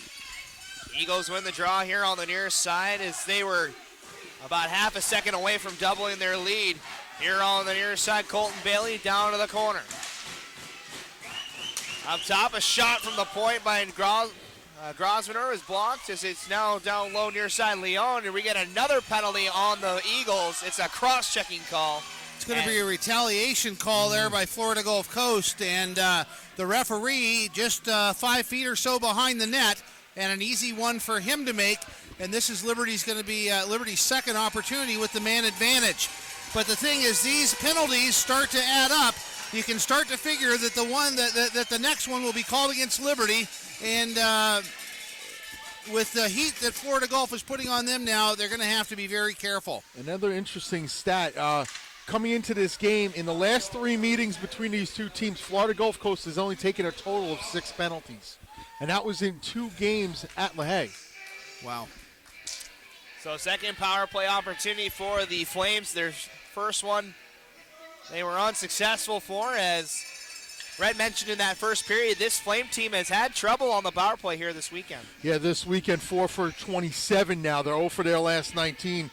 And with that kill previously, Florida Gulf Coast 9 for 12, killing them off in this tournament. Eagles send it high in the air all the way to the far corner. Echeverry racing after it. Bennett will come out and play as he leads the breakout for the Flames. Garland near side. Good back check from Echeverry using that speed. Able to poke it away here on the near side. Flames trying to keep it in the zone. They do. Birema here on the near side. Plays back for Garland behind the net.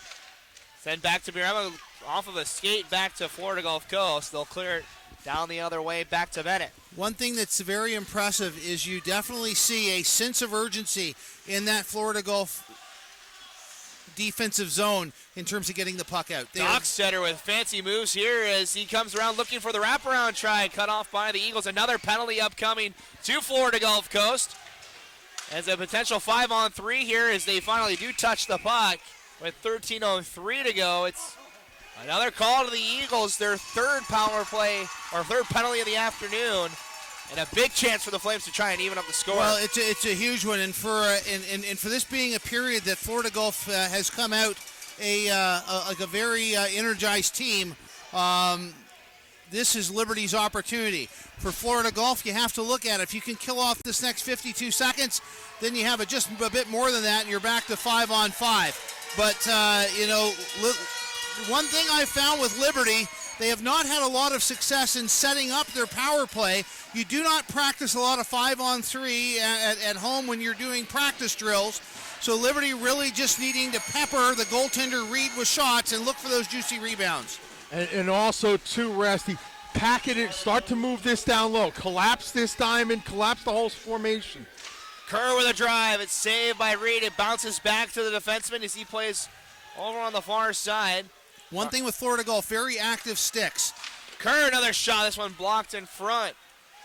Critical moment here. I'm almost halfway through our contest as Kerr down to Garland, walking in. Had a man on the back door, sitting, couldn't pull the trigger. Back down low. Flames still buzzing here with 20 left to go in the 5-on-3. Back to the top of the circle. Kerr walking in. A shot. Getting a piece of it. Someone in front. Sit-in. Quick shot by Garland is blocked. Penalty now. Kerr to Huntington. A shot. It's blocked to the near side.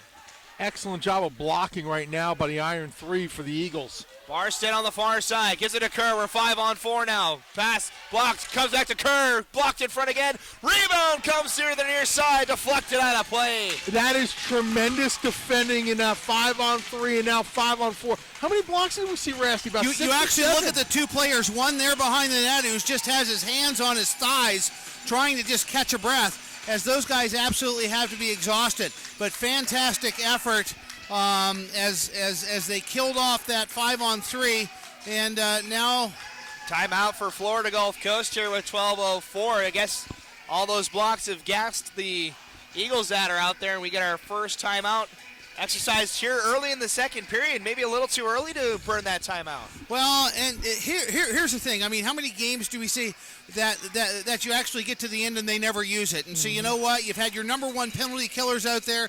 They've done a fantastic job. They burned off 50 seconds of a 5-on-3 scenario.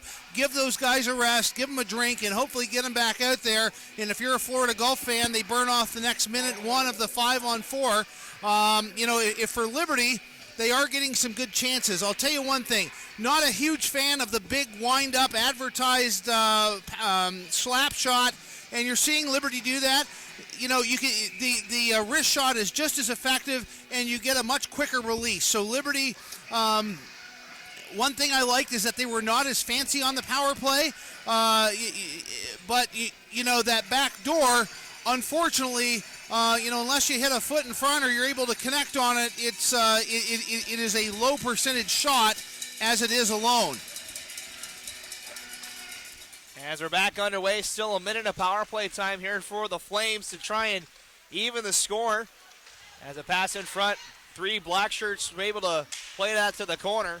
As it comes back to Dockstetter, trying to wheel around the circle. Toe drags it to his forehand now, weaving back and forth, trying to stuff it on that short side was Burama, but Reed up to the task, makes another critical save for the Eagles. Fantastic save by Reed, and we see the Florida Gulf guys as they call to the bench.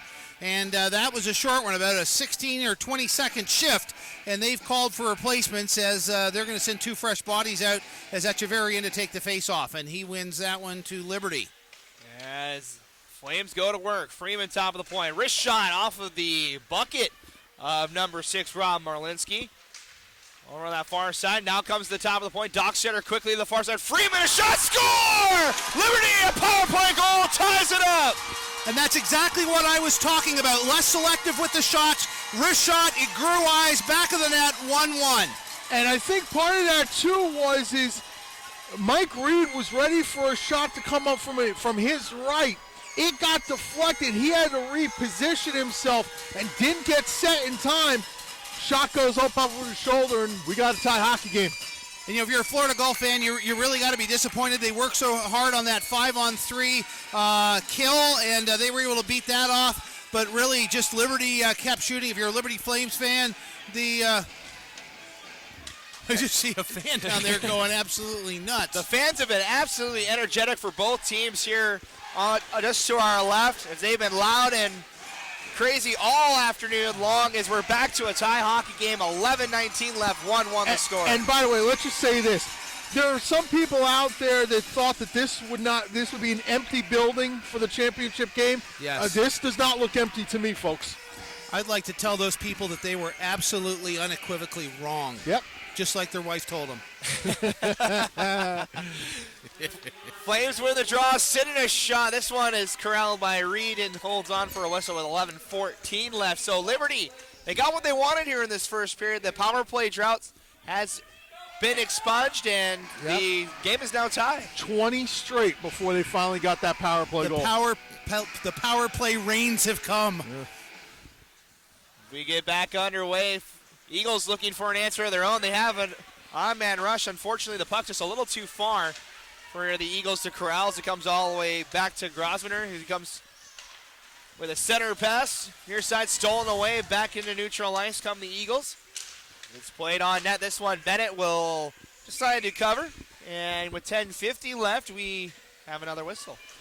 Keep in mind. Oh, I'm sorry. Go ahead. No, go ahead. I was going to say, before we get to the shots, 3 of these 4 games were 2 goals or 1 goal. The last one, a 5-4 win at Liberty for the Flames. And so this is to be expected, this kind of a game. And as Rasty was going to say, shots are 17 even here with 10:50 to go in the second period of the national championship game. Florida Gulf Coast leading that shot count here in the second period, 7-4.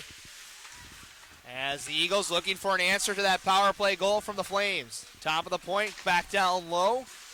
As Chamello holds number 18, that's Bailey here on the near side. Gives it over to Leon near side. Bodies exchanging blows. As it comes to Arnone, he couldn't hold on to it. Flames steal it away. Freeman able to execute a nice touch pass to Ingles, who brings it in the offensive zone. He gets tied up here on the near side by Leon. Brett, I'll just ask you, do you have any statistics on the Liberty power play? Because you can pretty well almost be certain, unless it's something blatant, the next one is going to be coming the other way. Yeah, well, on the other end, an interesting thing with Liberty is in this tournament, they're 16 for 17 killing them off for the Flames. And the only goal they allowed against William Patterson was a 5-on-3 penalty kill. Gotcha. So the Liberty Flames penalty killers have been amazing in this tournament on the other side. We're getting close to the halfway point of our game now, reaching 10 minutes left as a shot is turned aside by Bennett high in the air. Bennett got a high stick on it, but it is touched by Florida Gulf Coast. Now a shot from the top of the circle, blocked by Bacher. Back down low on that far side, Dupre looking to walk in front. He stuffs one under the penalty upcoming to the Flames. Just when you were saying, Rasty. Florida Gulf Coast will now get its first power play of the afternoon. There with 9:44 to go. One thing we talked about, and it's never been a secret, the explosive speed of Dan Echeverry. He probably accelerates 0 to 30 faster than any other man in this building or any man that's been in this building for the last 5 days. And his explosive speed out of the corner, and really Liberty had no alternative but to slow him down with a little bit of hook there, and they're going to go to the man advantage. I don't know. I think face-off's going to come to the blocker side of Blair Bennett. Echeverry plays the point on this power play, and Liberty sending their 4 skaters out. Garland's going to be taking the face-off. Unfortunately for the Flames, Pelliger able to win the draw. That sets up the Florida Gulf Coast power play unit. Echeverry here at the top of the point. Floats one towards the front of the net, went a little too high. As now Klotz will play to the far side. Hauser top of the point. Echeverry here to the near side for Dupre. They'll switch sides as Dupre wrist shot off a skate out of play. And a stoppage with 9:20 left here in the period. 1:37 left in the power play. On the other end of the special teams, Florida Gulf Coast in this tournament coming into today, 6 for 15. That's a 40% clip. Eagles with another win in the face-off circle as we're going to get a hand pass, though, off that draw. And Dan Echeverry actually getting slashed across the hand there as we see him pull the hand out of the old glove and look and see how it's doing. The hand pass, though. I think it's a delay of game call from the official over on that far side. Yeah, that is the case. They're saying that Echeverry taking the draw, closed his hand on the puck and swept it back, I think is what they're saying. I believe that's what the call that they're explaining to the coaching staff for Florida Gulf Coast, and it is a penalty on the Eagles. Delay a game negates their first power play of the afternoon. Let's just see. I'm going to wait and see that one put up on the board there. Oh. Yeah, they are. And if you're a Florida Gulf fan, that's a hard one to swallow. So we hear them slam the door. It wasn't. But I will tell you something. Don't fool yourself. 4-on-4, Florida Gulf Coast. They speed-wise are a force to be reckoned with. And one thing that Liberty has done so well is they really clog up this neutral ice area. But now there are 2 less bodies, one of yours and one of theirs. As we're going to skate 4-on-4 for 1:33, and then Liberty University will have a 27-second man advantage. So the game opens up a little bit. We'll play 4-on-4 as that is number 19, Nathan Pelliger, goes for 2 minutes for delay of game. The call as the Flames in the offensive zone sit in near side. Spins around in the corner, brings it back behind the net. Trying to dodge a poke check. Will be canceled out on that far side. Over there to help out is Freeman. It comes out, another hand pass, this time on Liberty. Come outside of the zone. A lot of hand play in this game today. I'm going to tell you something. If you are a Liberty player, there is no better penalty kill than the team with the man advantage taking a penalty, and that just really shuts it down. 1:07 left in the 4-on-4 action. That's a bit of a rare thing.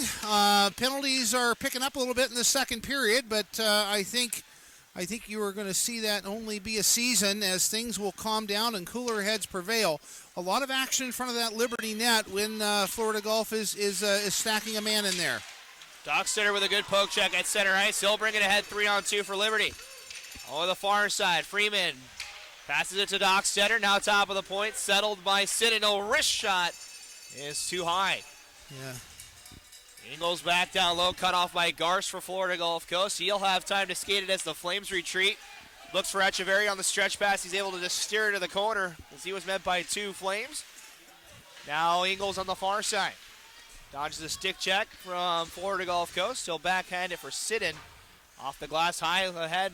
Too far for Pregame to hold on to as it's a D-to-D pass now. To near side, Goodowitz ahead, 2-on-1. Dupre to Klotz in the slot. Good back check by number 6. I think it's Barema on the far side, able to steal that one away. Yeah, it was Barema. Good job backtracking on that to break up that opportunity. Klotz in the slot, denied by Freeman as the Flames are back to full strength. Kasperzak out of the box. He'll shoot. Reed with the save. Oh, it got behind him, but just trickled wide. That is the one worry for the Eagles fans. Reed fought that.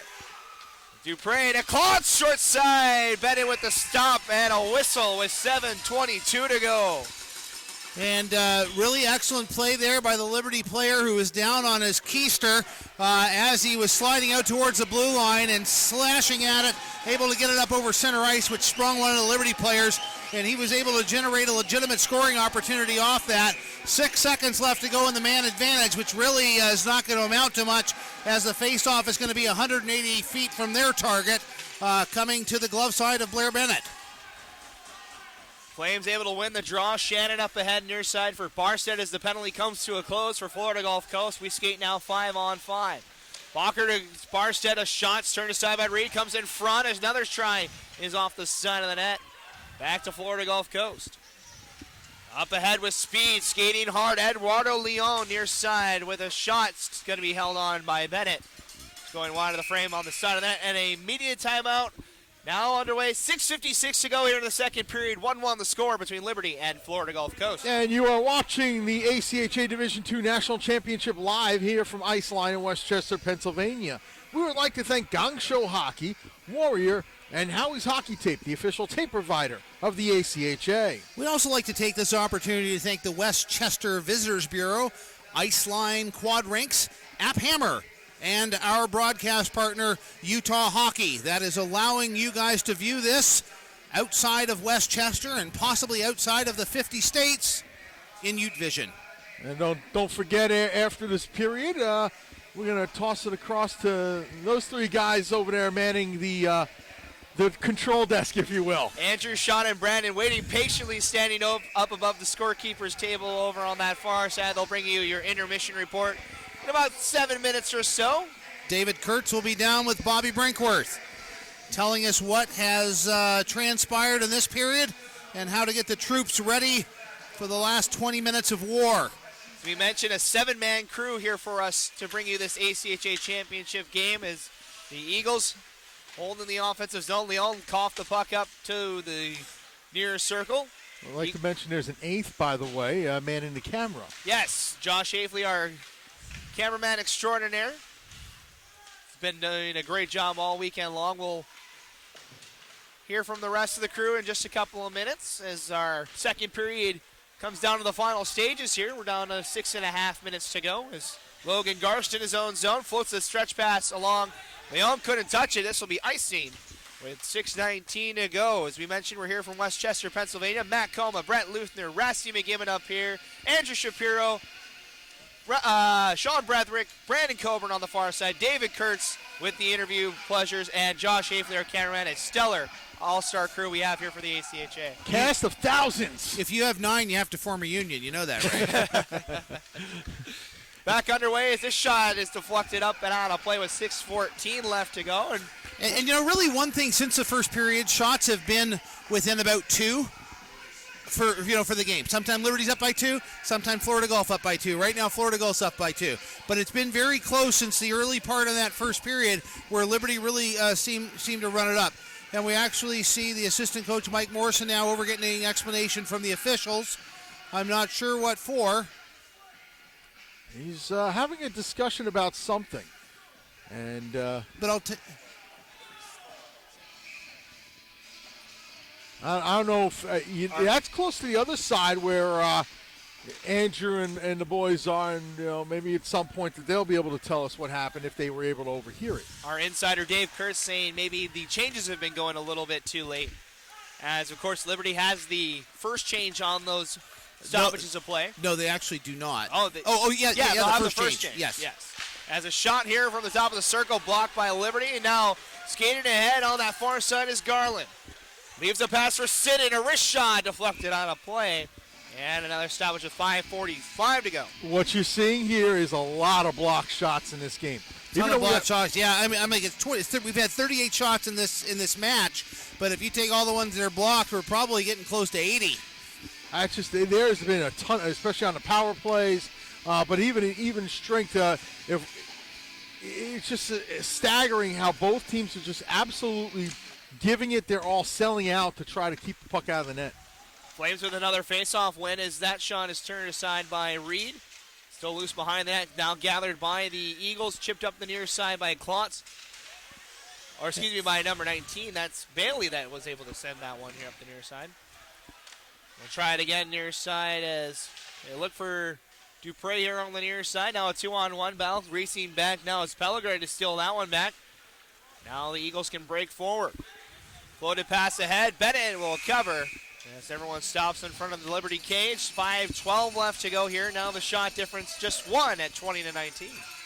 When you see Florida Gulf changing a full 5, you also see Liberty sending 5 out now, keeping fresh bodies. Differential by shots and goal back to 1 now. 5:12 left to go in this period. If you're joining us, this is a national tournament championship game. Florida Gulf Coast Liberty University 1-1. Our 27th game of the weekend. It took us 5 days to get here. As Liberty looks for a backhand shot. That one just wide of Reed. As Eagles able to set it. Garst floats one all the way back down. Roulette will race after it. It won't make it for icing. Good hit on the far side. Arnone still in control, though, are the Flames. Freeman ahead. Just 2 members of the Flames. Good back check as we get an offside call here on Liberty. 4:43 left. And you know, one thing, having seen, I guess this is only the second game that I've actually had the pleasure of announcing where Liberty's involved. They're a team that really likes to skate the puck from the red line to the opposing blue line. They're not really a dump and chase club. And the unfortunate other side of the sword that you face are the offsides calls, as it's very hard to anticipate, you know, as you kind of waterbug along the blue line and then enter the zone. It's hard for your other guys to have any momentum going in. Eagles coming in 3-on-3. Chamello on the far side is blocked by Shannon. Now Echeverry trying to go to the point. It was denied by the Flames. Now bouncing puck gathered by Chamello. Now in the corner is Hauser. Gives it to Echeverry. Top of the point now. Here's near side Garst. Wrist shot through traffic. Takes a deflection here into the near corner. Picked up by Chamello. Down low is Echeverry as well. Try to go to the point. Cut off by Freeman. He gets it out to neutral ice. 4-on-3 for the Flames. And that's a rare dump in there by Liberty, and maybe just because they're changing bodies. Wholesale change for the Flames as we're now under 4 minutes to go here in the second period. Still tied at 1. If you're joining us late, Dylan Dupre, a late goal in the first period, made it 1-0 Florida Gulf Coast. Liberty with an answer as Ben Freeman scored a power play goal early here in the second. Ties our game at 1. Florida Gulf Coast in the middle of a change gives Liberty the opportunity to break the puck out. The stretch pass for Kerr is off target, but the Eagles able to touch the puck before it reaches the goal line. Now up the far side, Chamello able to poke it ahead. 2-on-4 though for the Eagles as Chamello comes up the near side. He'll backhand at top of the point, quickly to the far side. Picked up by Marlinski. Or excuse me, number 8, that's Leonard on the far side. He fires one on the side of the cage, and Bennett again sprawling out to make a save. And interesting, Bennett looked behind to make sure that his foot had stayed in the crease as he had covered the puck down below the goal line. And by rule, if that skate comes out of the crease and you cover behind the goal line, they call it delay of game penalty. They don't want the goalie being all the way under the goal line covering pucks. Well, I'll tell you one thing for Blair Bennett, 2 times, and the one was on after a stoppage and play, but their successes come from side to side, making Blair Bennett a larger goaltender, but still very mobile, and that's how they were able to score on Blair Bennett. Flames back the other way. Bacher trying to get past the Eagle defense, couldn't do so. Barstead is out as well as Reed, almost in that territory that we just mentioned about. Again, though, his foot was above the goal line, and that's the whole thing. And goalies know it. Any goalie that knows the rule book will know that if you're going to cover it below the goal line, make sure the foot, and it's not just the crease, but make sure your foot is above that goal line so you don't get that delay of game call. Same thing if you cover it above the face-off circle. And you can't go too far out in covering, and it'll flag you for delay game there, 2:51 left to go in this second period. Goals are 1-1. Shots are 20-19 in favor of the Florida Gulf Coast Eagles. And they are getting everybody lined up to take a face-off there, and one forward by Liberty, as they are going to really try to be ahead going into the change room. Delayed call on the Florida Gulf Coast Eagles, most likely for a cross-check here. Yep. That is the call, and the Flames have a power play goal to their name already today. They go one here late in the second. I mean, Garst in front just absolutely put the lumber to the back of Ben Freeman. And didn't need to do it, though. That was the whole thing is, you got him checked out. The puck is moving around the perimeter. Just try to use your body to get him out. Instead, he put the stick right in the small of the back and back to the power play of the Flames. They're 1 for 4 today. So another critical moment here late in the second period as the Eagles win the draw. Can't clear. Ingles' shot is fanned on and sent all the way back down by Florida Gulf Coast. One thing I've liked by Florida Gulf on this penalty kill situation is just a tremendous sense of urgency that they have in getting that puck out of the zone. Skating hard, Barema will leave it for Freeman, brings it across the ice. Dockstetter a little behind the play. Settles it off the boards, holds the near side. Valley with Chimello here on the near side, plays down low. As Barstead holds, top of the point, Ingles. Across the ice, quickly back near side. Dockstetter walks in with a wrist shot that's blocked to the corner. Under 2 minutes now to go in the period, 1:15 left in the power play. Dockstetter near side, gives it to Garland down low. Dockstetter is so strong on his skates. If you watch. As it comes in front, no one on the back door for Liberty that time as the Eagles clear all the way down the ice. Echeverry with that. Clear on the last chance. 1:35 left in the period. We'll fit under a minute now in the power play as the Flames break the puck out.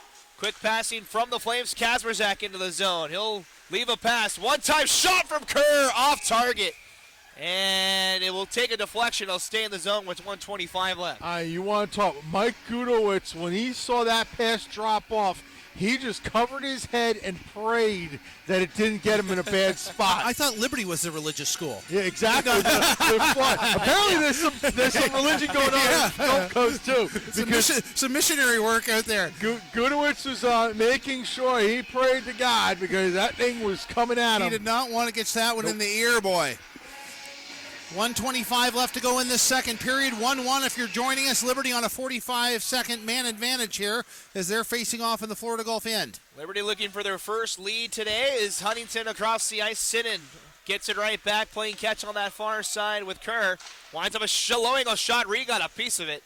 Now settles behind the net. Kazmerzak to Reed, now up top of the point. Sinnen a drive that went wide. And that's the thing with those blasts from the point that are telegraphed. One thing they know with coming, and you're shooting the puck at 6 feet off the ice, and unless you get a deflection, there's no chance of it going in. Final minute here of the period as we're down to 10 seconds left on the power play. Last rush for the Flames with the man advantage. This is over the far side. Ingles into the zone and looking for a man in front. Good check off the play from the Eagle defender. That's number 8, Jake Leonard, with a good hit. As we're back to 5-on-5 hockey here with 35 seconds left. Echeverry into the zone, looking for a shot. He's saved by Bennett. And a stoppage of play, 29.5 left.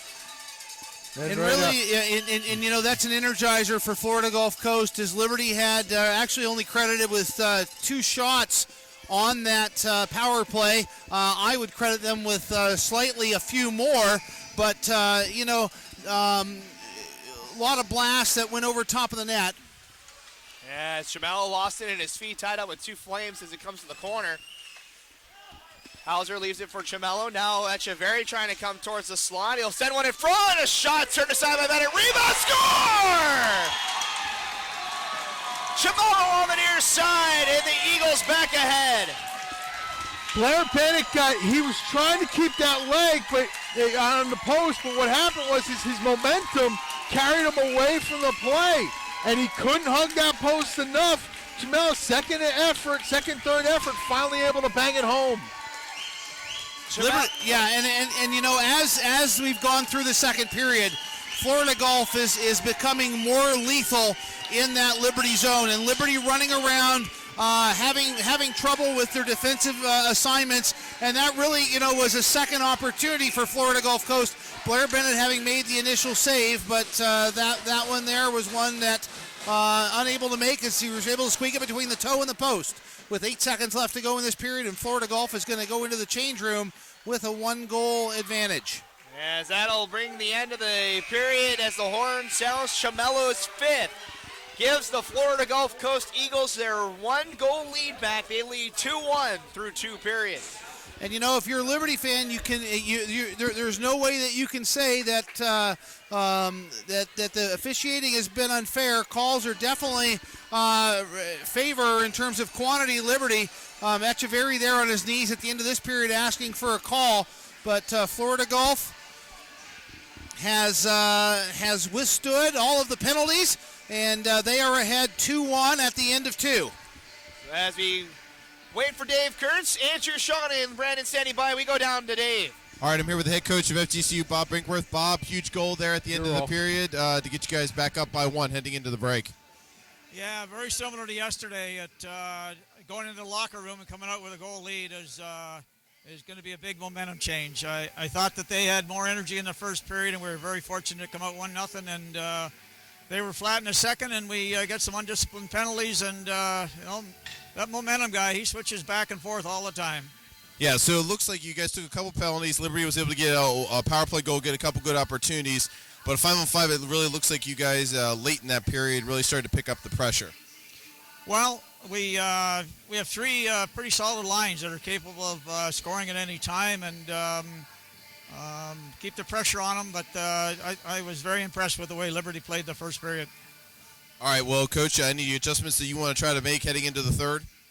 No, I don't think you'll see any odd man rushes against us, and we're it's a very tight checking game, and if we can get that next goal, that will be our aim. All right, Coach. Well, good luck. All right, we'll head up to Sean and Andrew and Brandon up in the gondola. Take it away, boys. All right, thanks a lot, Dave. That was Bob Brinkworth after the second period. His team has a 2-1 lead in this Division II National Championship Tournament final game. Andrew Shapiro alongside Sean Bretherick and Brandon Coburn. So, guys, what have you seen after the second period that kind of stood out to you? And I'll go to you first, Brandon. I think I like the game that we've seen so far. Both teams are battling hard. It's a 2-1 hockey game going in the third period between the number 1 and number 2 team in the South region.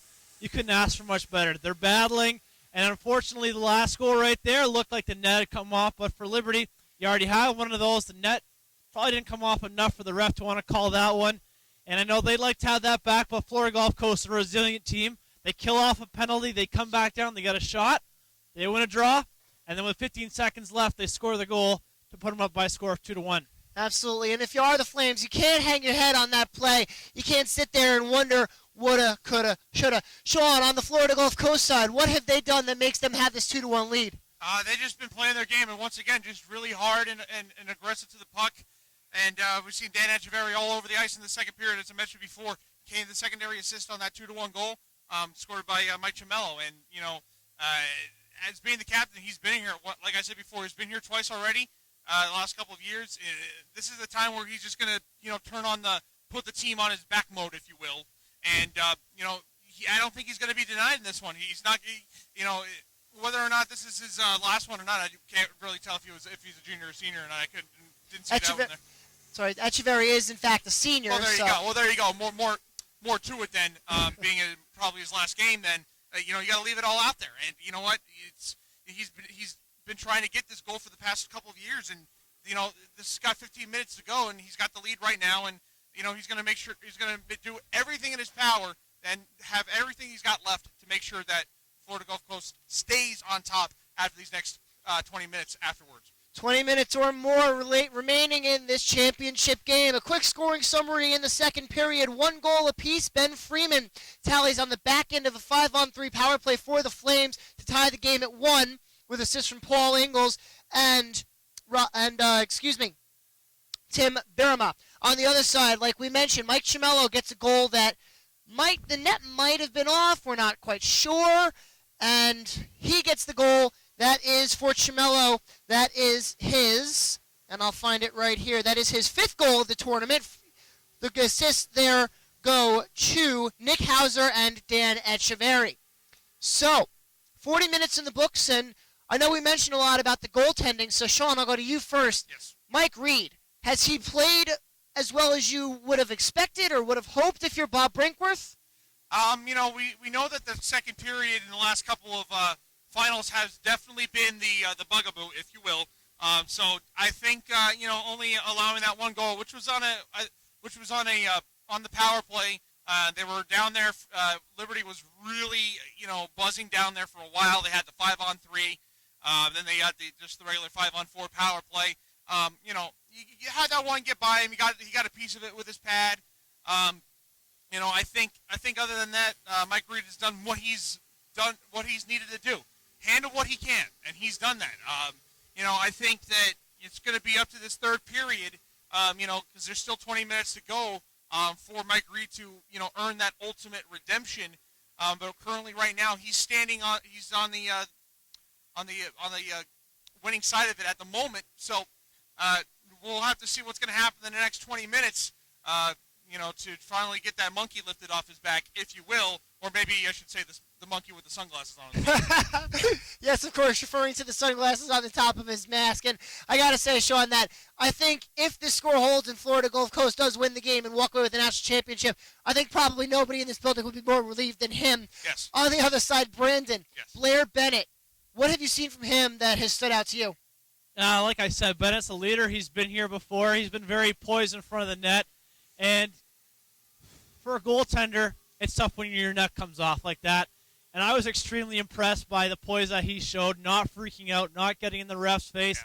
Yeah. And I think Liberty has done a good job of that. Sometimes you see Florida Gulf Coast slamming benches. There are a bunch of individuals who they get pretty heated at times, and Liberty tends to be a little bit more cool, and I think sometimes they get on the ref's good side because of it.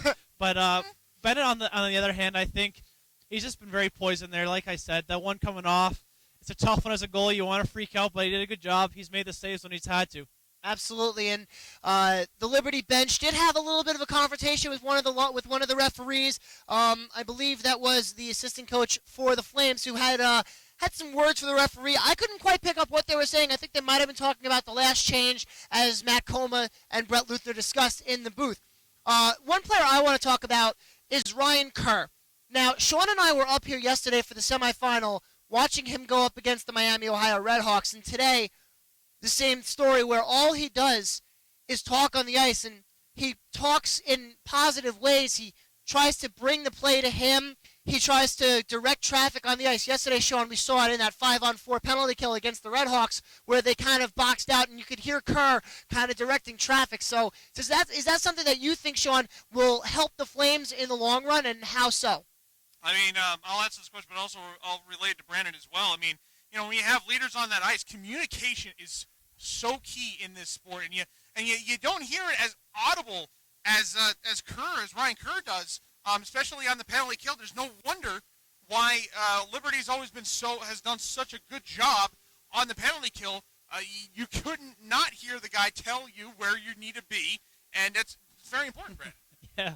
I've got the opportunity to know Ryan Kerr for plenty of years, and good guy from Ontario, Canada, there, and he just does the little things right. Like you're saying, he's very vocal. He's almost like having a coach on the ice. He's telling guys where to go. He's always upbeat. He's never a guy to put you down, and to have a guy that's just communicating out there, it does wonders. It's like having a sixth sense. You know where he's going. You know what's happening, and you'd love to have plenty of guys on your team that are that vocal like Ryan Kerr. Absolutely, and as we take a look at the score being 2-1, I want to touch on the man advantage. Only one penalty called in the first period, and that with 50 seconds left in the period. Liberty carries that power play into the second period. They don't score. However, Brandon, they finally break the streak. 0 for their last 20, and they score on the back end of the 5-on-3. How big is that power play goal for the Flames? Yeah, it was huge, and it was coming off the line one, and like I said, there's so much talent on that line with Freeman, Dockstetter, Ingles, that sometimes I think, especially on the power play, they can get a little bit too pretty. A lot of open ice.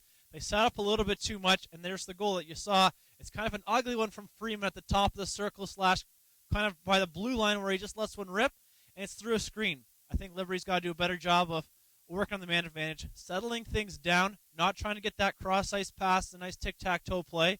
Just get some shots in front, get some traffic. It's tough to see as a goalie. And on the other side, we have the Florida Gulf Coast Eagles, who came into this game with a decent power play, scoring on 6 out of 15 for a 40% rate, which isn't terrible. Obviously, we want to see them do better, Sean. But at the same time, their lone power play today was negated by a penalty. So is that something that Bob Brinkworth's going to have to adjust in the third? Well, I think in that sense, I don't know if there's really much adjustment one can really make when it comes to that kind of a thing. You get a delay game penalty called against, which seemed like there was a little bit of a confusion between Florida Gulf Coast and the officiating on the ice in that particular situation.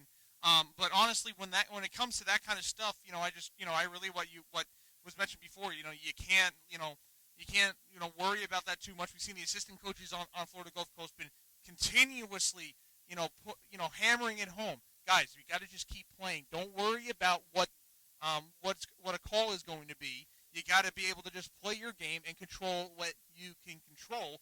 And the bottom line is that, you had the power play negated. Well, okay, well now you're back to 4-on-4. You can't do anything about it. You're not going to be able to change anything. Just get out there and play your game. You guys are, and they were able to, shake that all off, and eventually, with near the end, they were able to score that goal, one way or another, whether it was it should have been allowed or not. All right, and Sean, I'll come back to you on this. I want to talk about the shot blocking of the Eagles. You saw it on Liberty's 5 power plays in the period. Their shot blocking was absolutely spectacular. I mean, I'll start and end with Logan Garst. He made this one unbelievable play, and was I think it was right at the end of the 5-on-3, if not right at the beginning of the 5-on-4 continuation of that 2-man advantage going into the 1-man advantage, where he just it looked like the Mike Reed was out of position, and we had a Liberty Flames shooter just about to take the shot, and all of a sudden Logan Garst, just literally from out of nowhere, would just come diving across with his tall body with that stick coming across and negating the shot attempt from that Liberty Flames player. And I think the shot blocking has been very, very notable, though. As from them as a whole, there's been a lot of shot blocks from both ends. I think both of these teams have been very much striving to make sure that on special teams that they're going to be able to clean up and take care of business in that sense on the offensive side and on the defensive side when need be, and not being able to have to worry about, not worrying about what happens, when a whistle's blown against you or for you. You just got to continue to play your game and not focus on that kind of the game, because it'll throw you off your mindset, and sometimes you just can't recover from that kind of thing. All right, very quickly as the coaches are coming out on the ice, Chris Lowe's and the Liberty Flames are down after 2 periods. What's the message coming into the third? Liberty, I think, has played the kind of game that they want to be in. Florida Gulf Coast is used to be putting up 40, 50, 60 shots in this tournament, and that's a different story today. 20 apiece, almost up there. Liberty's playing the game that they want. What I like for the Flames is that they have been tested. They have had overtime game after overtime game. They've had the adversity. Florida Gulf Coast, on the other hand, like you've both been saying, they cruised their way in here. They really haven't had that tough battle of a game. They haven't been tested, and they haven't had the adversity. So we'll see here if the Flames are able to get one here, tie things up. You got to like their chances, but Florida Gulf Coast, a team that they've been here 3 years in a row now, and you know that they are not going to want to let this one slip away. Absolutely. Now, Sean, on the other side, Bob Brinkworth, what does he say to his guys coming into the third period? We got 20 minutes. We need to put this one away. Bottom line, get out there. Absolutely. The Eagles, this is, as we mentioned, their 3rd trip in a row to the finals. This is their 4th appearance in the last 5. They have not won the national championship since 2012 when they won it on their home ice. The referees are on the ice. The coaches are on the bench. The teams are getting ready to take the ice. And for the call, we're going to send it back across the way to Brett Luthner, Matt Coma, and America's favorite Canadian transplant, Rusty McGibbon. Take it away, guys. And he's got the bumper sticker to prove. Thank you very much, boys. I would like to see that bumper sticker. From what I understand, it's an amazing bumper sticker, to say the least. 2-1 here as we head to the 3rd period. Florida Gulf Coast with the lead again, with the lead as it was after 1 period of play. First, Matt, you got to call the first 2 periods there. What do you think you saw out there in the first 40? Well, I saw a great start for Liberty off the just off the opening faceoff in that first period. The Florida Gulf Coast responded well to that goal that Liberty got on the power play in the 2nd period. They've done quite well getting creating chances on Bennett. Both goaltenders have actually been playing out of their minds today. 22-20, the shot count's been fairly even. I'm curious to see which way the momentum swings in this third period, though. Can Liberty come back once again like they did in that second period, or will Florida Gulf Coast do what they did to Grand Valley yesterday and shut the door? Rasty? Yeah. It's and you know, I'll tell you something. I think you're going to have to see Liberty, a team that has no trouble putting pucks in the net, although they were in a low-scoring game.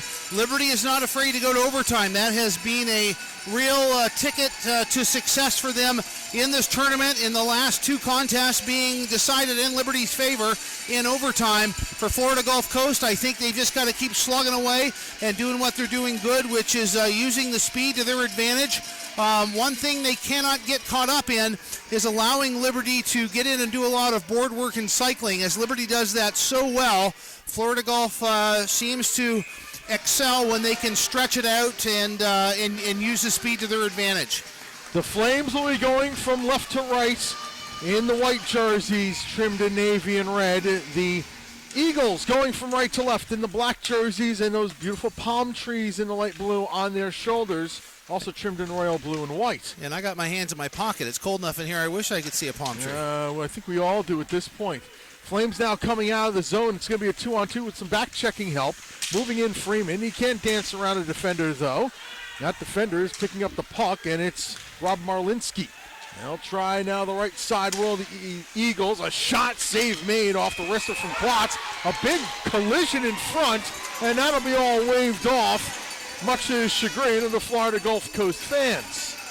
Half a minute into this one. That one actually came bouncing in. Blair Bennett had a little bit of trouble controlling it off of that left leg pad, and then the whistle as the head official lost sight of it, and then Florida Gulf going past Bennett and putting that one in, but it will not count. 2-1. Goals in favor of Florida Gulf Coast with 20 minutes of hockey left to go in this game.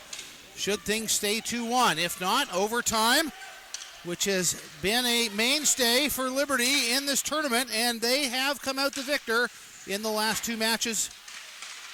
There have been 4 overtime games in this tournament overall, group play and semifinals. As this long stretch passes ahead and deflected into the netting, 3 of those 4 overtime games took place on this rink. And that's why we say we may have another, it's not out of the realm of possibility. All in the last 3 days of the tournament, too. Yep. We didn't see anything day 1 and 2. It all came down to those critical games Sunday and then, of course, the semifinal yesterday. So really treated to a nice finale here. For those wondering, Grand Valley State beat NYU 4-3 in group play. Liberty got here by an overtime win. I should say, yes, and that was by 2 overtime wins. Yeah. Well, yeah, in the semifinal, but first in the group play, that came in the semifinal in the group against William Patterson. This round, the rat play is some street hockey aficionados like to call that one. It gets slugged out up to the blue line, I should say, but not out. And Florida Gulf Coast will try to set up in their attacking zone. A backhand shot. Bennett's got that one, and he holds on. 18:23 to go here in the third. And that's an example of the explosive speed of Dan Echeverria as he takes off from this near board right around the hash mark and just explodes going laterally and able to get a backhand shot off that Blair Bennett rose to meet the challenge and keeping this one 2-1. Florida Gulf pulling away in the shot category in this period so far. We've seen a difference of usually about 2, but this is one of the larger leads since the first period that we've seen. Eagles have the first 2 shots here in this frame, that being the third of them. And now up but not out of the zone, backhanded right on goal, and Reed's going to gobble it and hold on. And so the shot differential will shrink just a little bit. I like the pressure from Florida Gulf Coast here just to start this third period. We kind of mentioned with Dave Kurtz and Bob Brinkworth there, you wouldn't see a whole lot of on-man rushes on the Florida Gulf Coast defensive end, maybe leaning towards the way of maybe playing a more defensive third period, but coming out banging on all cylinders here. They got the first 2 shots of the third period. Shot again through, and again Reed's just going to slide out and grab it and get another whistle. And a choppy start to this third period. Here, 2-1, Flames trail the Eagles. Really have not, here in the first 2 minutes, not much of an advantage to either team.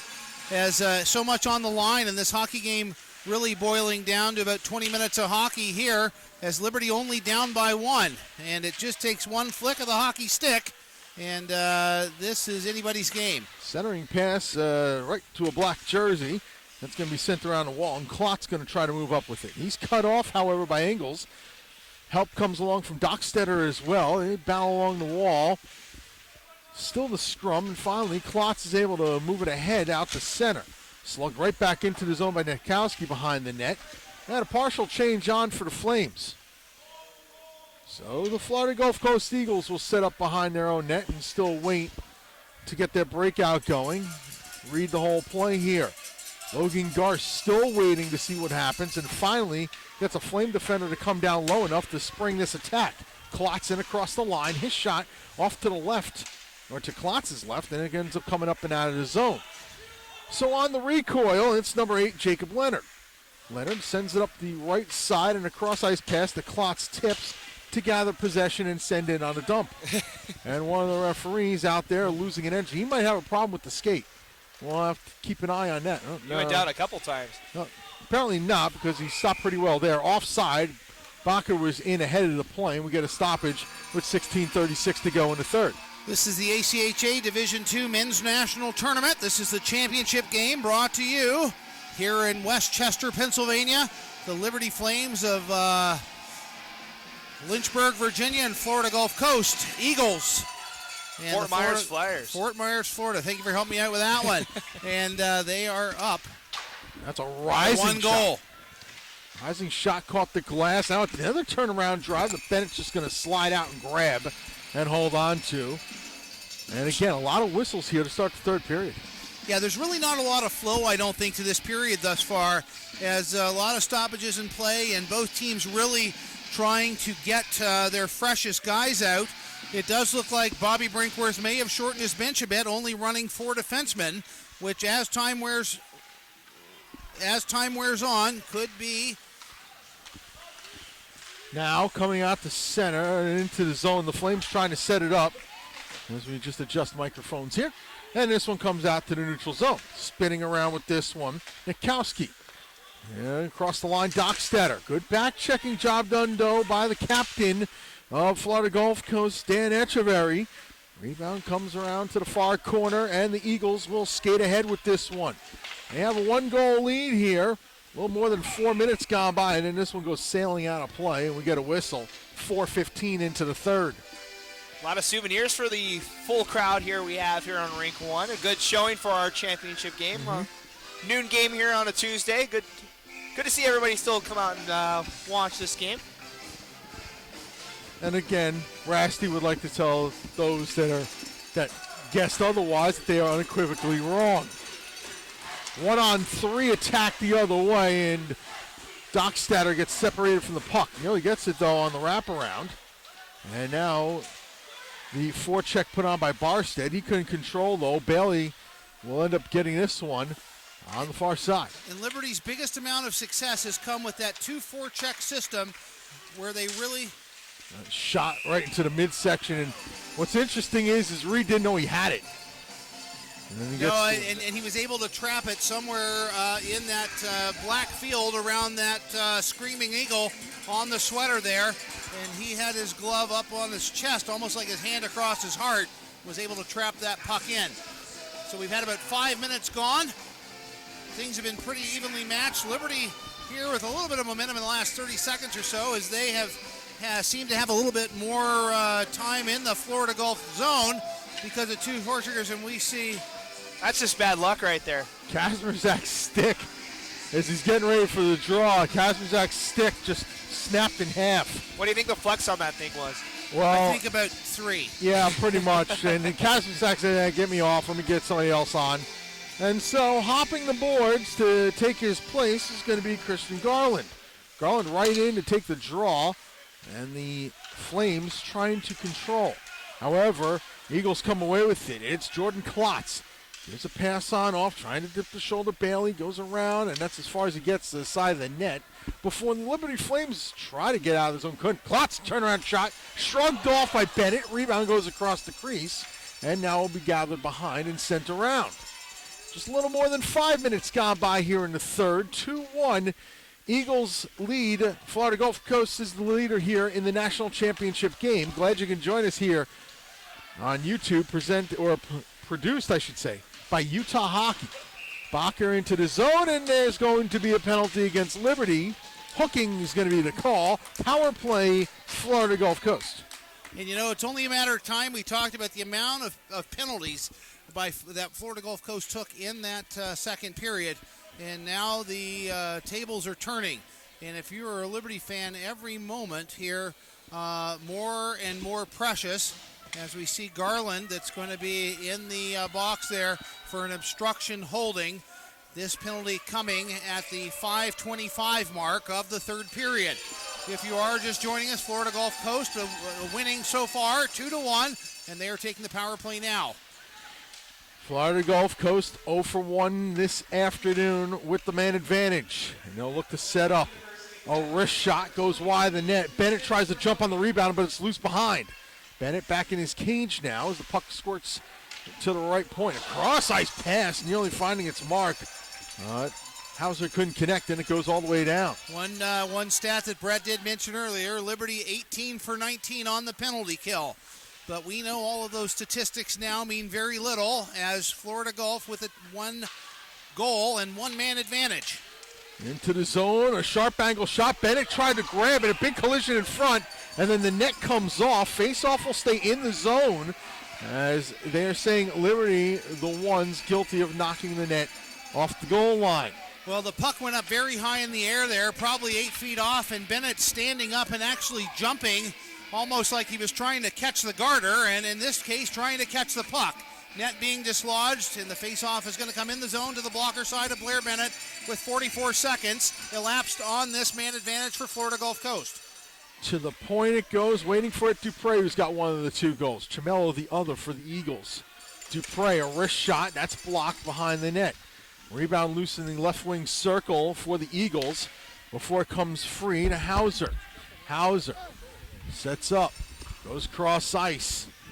Eagles still with it. Echeverry leaves off. A shot by Dupre goes wide. Rebound slugged up and out of the zone. 50 seconds left, 45 now in this man advantage for Florida Gulf. And they are going to change 3. Liberty has changed all 4. And here comes Echeverry with a head of steam as he explodes through that neutral ice and then goes for a change. Puck around the wall, and no Eagle will catch up to that one. So back in the neutral zone in their own end, Mike Chamello goes.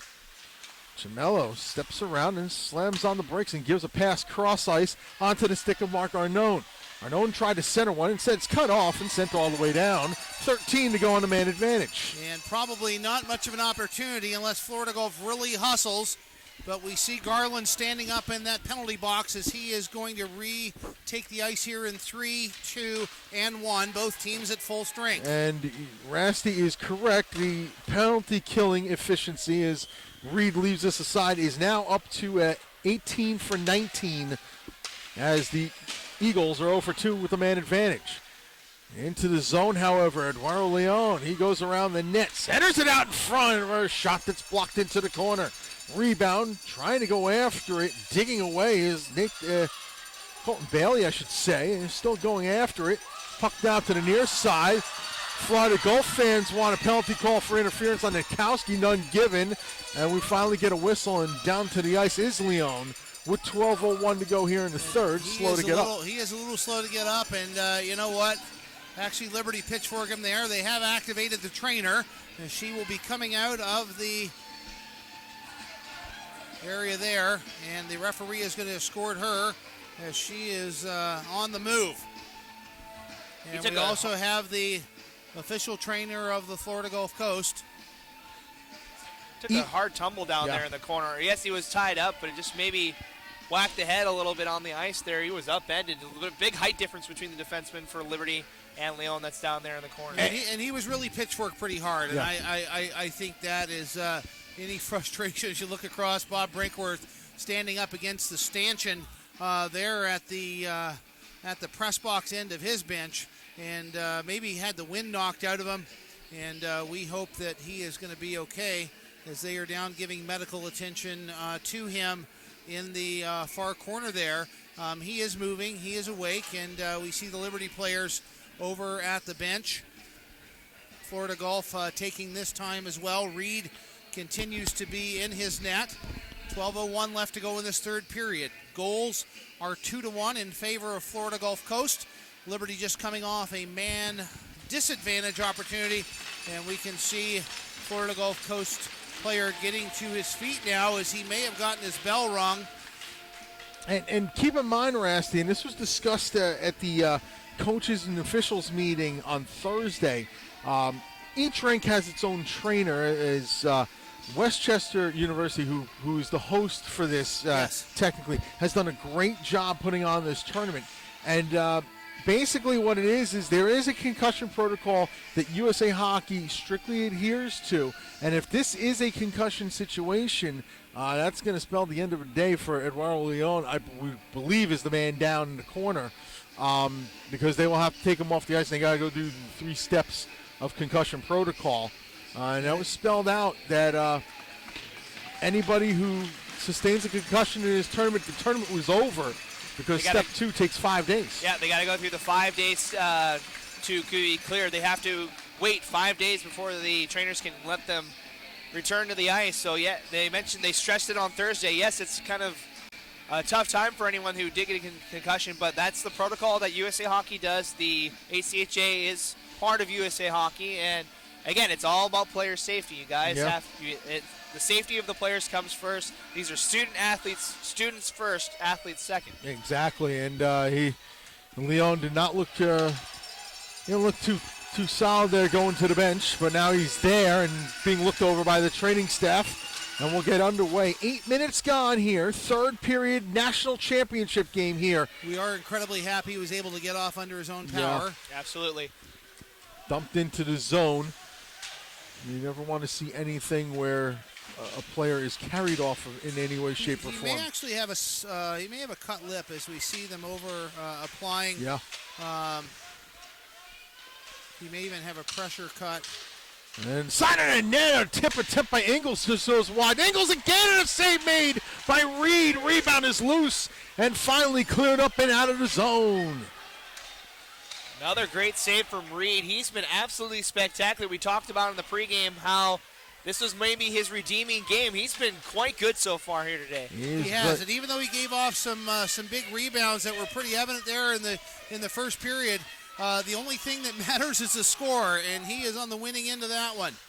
Turn around behind the net, Logan Garst. He'll go up the middle. Dangerous play. It's kept on side for a moment by Birema, and instead here goes Klotz. Shot goes wide, and a rebound comes loose to the far side. Chopped up, not out of the zone by Kerr. Second effort, will the Flames get out of the zone? A couple players go tumbling down. Eagles wanted a call, but none was going to be given. The one appealing for the call was Klotz. And very soon I will be leaving you guys to take my on-ice duties. Brandon Coburn will be joining you here. Backhand will send up and out to center. And so Brandon Coburn is getting the call down to join us as the third man in the booth here. Meantime, a cross-ice pass onto the stick. Florida Gulf Coast trying to get into the zone here. Wrist shot goes wide of the net. I think it was Bailey taking that one. Puck around the wall now. Kerr trying to move it up. Couldn't do so. From the point, bounced around and eventually out to center. Eagles in possession again. Mike Gudowitz dumps in from the blue line. Puck around the wall as we're inside of 10 minutes to go. Third period. 2-1 Florida Gulf Coast with the lead. Racing ahead, Kasperzak. His shot will stick the side by Reed. Puck near side. It'll bounce up and out of the zone. And now regrouping and send back in. You're starting to see the transition for Florida Gulf Coast, though. Everything out of their zone at this point. As soon as they gain that red line, they're dumping it in, unless they have an odd man rush like they do here. Moving into the zone, Colton Bear leaves a pass off for a wrist shot that's blocked off behind. Rebound, they scramble for it in front. Puck pops free and eventually out of the zone. The regather by Garst. He'll go up, coming down the middle, and then absorbing a hit was Arnone. He actually administered the punishment on that. And now sticked in the other way by Bacher. Puck goes behind the net. Rassey's going to take his headphones off and start to head down. And He's taking his talents to ice level. I like it. Yes. Puck to the point. Netkowski, his shot through a screen. Save made by Reed. The rebound is loose and comes around. And eventually Garcia's going to send behind. To the other side, Marlinski. Marlinski tied up on the far side boards. A couple players still chopping away in, or is that Leonard? Can't tell with the jersey tucked in. A shot, stick to side by Reed. And now another shot save made loose in front. They still battle for it. A couple sticks tied up. Good job defensively by the Eagles. Is not able to get his stick free. It was Freeman. And he had all of the empty net to shoot at there. Just couldn't get his stick back to his forehand. Great defensive play from the Eagles as we get a whistle with 8:13 left. And we get a media time. We get to pay some bills, Brett. Yes. Well, you're watching the ACHA Division II National Championship live here from Iceline in Westchester, Pennsylvania. We'd like to extend a great thank you to our third period sponsors, Pro Stock Hockey, Bauer, USA Hockey, and Barron Championship Rings, the official championship ring supplier of the ACHA. We would also like to thank the Westchester's Visitors Bureau, Iceline Quadrinks, App Hammer, and our broadcast partner for this game and all weekend long, Utah Hockey. You've done a great job, you guys, with Utah Hockey all weekend long, putting on the production of this game. As Brandon Coburn's going to come on over and throw on a headset here with 8:13 to go, third period. So we change up our crew up here now. Brett Luthner, Matt Cola, Brandon Coburn now up here in the booth with us as well, manning the three-man crew, 2-1 Eagles. Good to be here, boys. Good to have you up here now, and face off to the right of goaltender Blair Bennett. Both teams making some noise here as we get going. Everybody's vacated their position. This one goes out of play. Everybody else has vacated their positions as we get ready for what we think will be just 3 periods of hockey. And suddenly, if there's not, Brandon's going to be scampering back over to join Andrew and Sean if we have to go to overtime. A shot that's knocked into the netting. Thought almost we had that yesterday before Miami was able to tie with 4 minutes left. We thought we were going to have an easy finish there. That's right. Unfortunately, went the other way around. Brandon may very well get the workout if need be. I'm sure hoping I do. I'd like to see another period of hockey, wouldn't you? Listen, I'm good all day. Score through a screen! An innocent shot, and it goes through a screen and in. 8:01 to go in the third, and the Eagles lead 3-1. This one again coming off the stick of Dylan Dupree, his second goal of the game. And as you said, you win face-offs in the offensive zone, good things will happen. They win it back. Dylan takes the shot, goes through the screen. Bennett gets a piece of it, but it's not enough as that one goes up into the top corner of the net. 3-1 now the deficit. Liberty Flames trailing Florida Gulf Coast, looking to get their first championship title in the last 3 years. And they've been to the title game 3 years in a row. This one goes out of play. 3 years in a row, 4 of the last 5. That fourth one, 5 years ago, down in Florida, was a Gulf Coast championship. It's the last Southeast team to have done so. You know, going back to that last goal real quick, though, the Eagles have been shooting for that short side of Bennett all game long. Bennett's been strong on his post. That one time he cheated just a little bit over. There was a man on the back post, and that was the difference for that goal for Dupree to sneak it in on the short side. Puck behind and around. And now this one will come up and out to center. Moving into the zone for a shot that's going to be gloved down by Bennett, and he holds on with 7:35 to go in the third. The tightest game that Florida Gulf Coast has played here at Nationals. How about this team? They seem to just cruise here against the best teams in the nation. They go through their first 3 games with not much challenge. And here they are in a close one against the Flames here in this third period. Florida Gulf Coast did not experience overtime in this tournament. Liberty has experienced it twice. Side of the net, Blair Bennett holds the post strong though.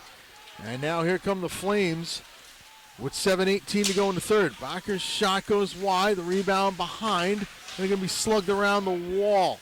Well, not for long though, down on his backstep Barstead. He actually got centered out in front and Reed knocked it aside. Now in the other direction is Pellegrin. Leaves a pass off for a rising shot by Klotz that catches the glass. You know, it's going to be important for Liberty here. They need a response here in the next 2 minutes or so. They can't let this clock wind down. The clock, not Liberty's friend right now as we get down to the final stages. That clock shows 6:45 and counting. You can also see it on the graphics on the screen. Into the zone, a wraparound. Referee getting in the way. Penalty call coming up. Garland wanted to take that wide, and the referee was right there to cut that lane off. But a power play is going to go for, we believe, Liberty. Yep. We mentioned they need a response. This would be the time to do it with 6:38 to go, as it's an elbowing call over on that far side. It was the hit that was in front of the Florida Gulf Coast bench. There's a little bit of a delayed response from the officials, but it is a power play. Liberty has one already. They need a second one, and they'll need it in a hurry. Coming into this game, Liberty head-to-head against Florida Gulf Coast was 2 for 13 with the man advantage. This game, they're 1 for 5. This is power play number 6. And now ahead on a leak out as Echeverry moves in. Echeverry spin move, and it goes wide. Devin Dockstetter leaves off. And now the Flames skating ahead, trying to catch up to it is Freeman. He eventually does, but it's knocked off his stick. Peeling around is Chamel, and it'll send all the way down. That's the third time Echeverry's been caught behind the Liberty defense. He hasn't capitalized on either of the chances, but keep an eye on that as this power play moves forward. Into the zone onside. Dockstetter, he gets bumped off the puck and sent right back out. Out him with it. In across. He gets ridden hard into the wall by Klotz, and the puck sent all the way down. Minute 4 to go on the man advantage. 5:40 third period. The lead is 2 for Florida Gulf Coast. And onside is Kazmierzak. Sends a pass across. Another one is cut off and sent all the way down. And again, Liberty trying to pass this around. With 5:20 to go, they need to start shooting. Pass ahead is intercepted. Skating the other way is Chamelo shorthanded. He'll just calmly dump it in once pressure arrives. Half a minute to go on the power play. The skate ahead, the pass is a little too far out of reach and sent all the way back down again. Flames power play unit hasn't been in sync most of the day, and it's continuing here. Like you said, I don't believe they even have a shot on the man advantage here. Not on this one, at least. And this one comes ahead. Onside plays. The Flames now gain the zone. High slide. That shot is fanned on. But Freeman will skate around a little bit. Try to send down low. It's cut off. And a breakaway opportunity for... And Echeverry couldn't get the puck on his stick. Dockstetter back to try to help out. Hit put on and no call. Echeverry down. Slow to get up. Ahead comes Kazmierzak. His shot goes wide. The rebound slugged up and out of the zone. Echeverry just hanging, waiting for it. It's a 2-on-1. Echeverry sends one across for a shot that goes wide. Power play is over. Flames 1 for 6 with the man advantage. Kazmierzak in the zone. A centering pass on the stick of Freeman. He couldn't pull it down. Great poke check from Reed on that one. Sent all the way for icing. I don't know. It's not icing as Bennett came out and played it. I guess maybe didn't know the penalty was over. Well, either that or it went through the legs of a Flame coming off the bench, and so the referees said no icing. Flames are wasting time here. They need to get something going if they want to get back in. At Florida Gulf Coast, they'll let them just hang out back behind their net. Now moved ahead. This is Backer with it. Onside. His shot stick to side by Reed. Tie up in the corner now. Kerr trying to dig the puck out. So is Backer. He's got, and then turns it over. And here's Dan Echeverry, the captain, sending a pass across for a little bit of a flip, and Echeverry just peels off. Dan Echeverry, who's going to have shoulder surgery when this tournament is over, when they head back home to Florida. Coach Brinkworth was mentioning that he's going to have shoulder surgery, we believe, on Thursday when they get back home. And that's for the captain in his last go-round here. Here's the Flames now in a 3-on-3 the other way. Nice move, but stepping around. Narema couldn't step through. He gets upended, and now the puck comes the other way. 2:40 to go, third period. A dump into the zone will be whistled down on an offside with 2:36 to go here in the third. The difference in this hockey game is the GTA. All 3 goals coming for Florida Gulf Coast, Dupuis, Camelo, Toronto boys, and then for Liberty Flames, the goal scored off of the stick of Ben Freeman, who's also a Toronto native. The big boys are eating in this game. The guys you expect to put the puck in the net. For Freeman, it was his 29th goal of the season. Dupuis, 32 and 33. Chamelo's 24th. So it's not like, one of the role players scoring. These are the big names here. Big names on the weekend, too. All of them with multiple goals this weekend during this tournament. Centering pass out in front, and the net comes off as a couple players bump in, and they're going to keep it in the zone here with 2:15 to go. And Liberty now really needing to put everything they can on net. They've had 31 shots to this point to the 35 for Florida Gulf Coast. Bennett having the conversation down that last stoppage of play with the coaches, trying to sink Ben when it's time to go for that extra attacker. We'll see if the Flames elect to go that route down by 2. This one's sent into the zone as we near the 2-minute mark here in the third period. Neutral zone trap for the Eagles, too, only sending 1 forechecker now in the final 2 minutes here. They're playing that 1-2-2 and get the turnover in the zone. Skating around, Pellegras sends up a pass for a shot that's blocked off, and the puck comes out to the neutral zone. A couple players dig away at it. And now here come the Flames. We're going to get a penalty here. Yeah, we are. Ben Freeman will be going to the box for the Flames. And then there's the whistle. Holding is the call with 1:36 to go in the third period. Unfortunately for the Liberty Flames, that'll pretty much do it. As shorthanded, you have to score 2 goals. It'd be quite the mountain to climb here. Ben Freeman in the box for the hold. Just a frustration penalty behind the play. Got tied up with a man. Ended up grabbing him, taking him to the ice, and just the frustrated setting in for this Flames team. They've had their chances in this contest. Reed's been stellar on the other side of the ice for the Eagles, and a big mountain to climb, as Brandon said, here for the Flames in the final minute and a half. This one comes out to center. Skating ahead with this is Sidden. He can't get around and gets bumped off the play. Clots the other way with 1:20 to go. Sent around the wall. And this has got to be such a good moment here for Mike Reed, getting pulled from the previous 2 championship games. And now Mike Reed is just about a minute away, and this will be a penalty against Florida Gulf Coast. Not so fast, my friends. Into the penalty box goes Nathan Pellegras, and we play 4-on-4 for a minute. The net is empty to our left. Blair Bennett's at the bench. Not the best time to take a penalty there for Florida Don't Gulf pop Coast. the champagne just yet, folks. Don't get anything going on here yet. 1:01 to go. Extra attacker on for the Flames. They all battle for it. And now Kerr comes away with the puck. The setup, Garland. Ingles try to go across. It's broken up by Chamelo out the center. Empty net for Echeverry, and the senior will finish his collegiate career with that empty net goal. And in 42.7 seconds, a national championship.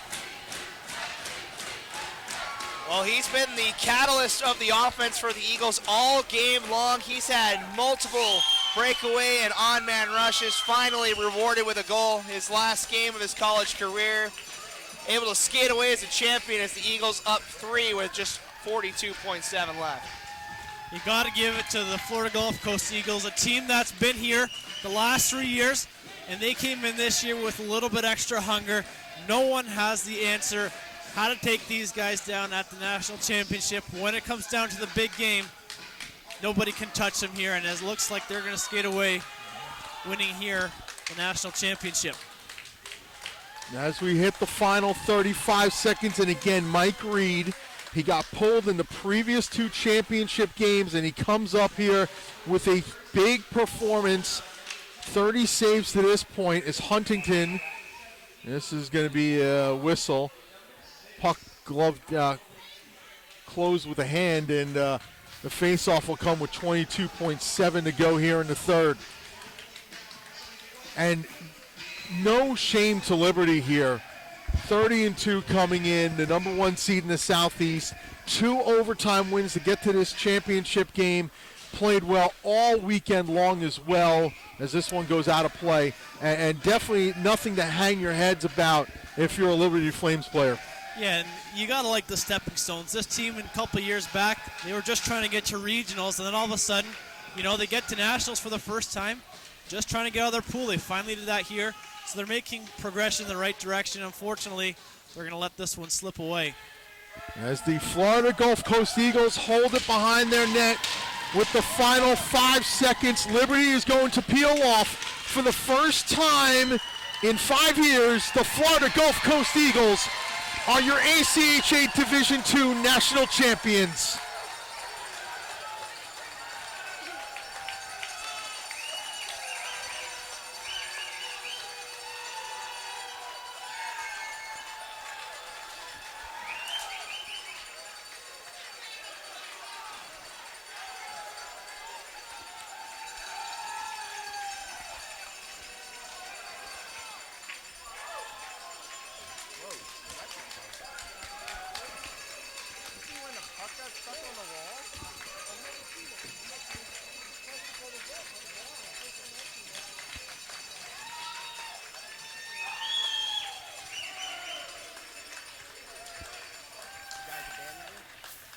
Just a great team. 5 wins in 5 days, not the easiest task to make, especially in the pool that Florida Gulf Coast was in. A lot of tough competition. Many thought Arizona State Elite would have Florida Gulf Coast number in that pool. They were able to skate by them. A strong win over Grand Valley State, another championship contender, and then a strong showing here in the championship game. Unfazed, this Eagles squad this year, your 2016 champions. And now for the handshakes.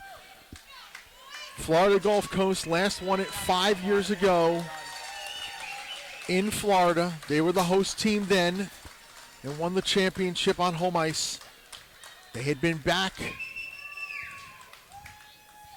2 other times the last 2 years, both losing to UNH 2 years ago in Boston and Marlborough, Massachusetts. Last year to NYU in Utah. Now here in Westchester, Pennsylvania, the Florida Gulf Coast Eagles get back to the mountaintop. What a crazy year here for Florida Gulf Coast. 25-5. 3 of those losses coming against the Flames, but this is a team that was dominant. The goals that they scored, over 250 goals in the regular season. They knocked off Division I ranked opponents. They could play with the best in the entire ACHA, and now they are crowned the champions of the Division II tournament here. And Dan Echeverry just going through the last handshakes as both teams line up. The table will come out and they'll make all the presentations. And this team will bring the championship back to Florida.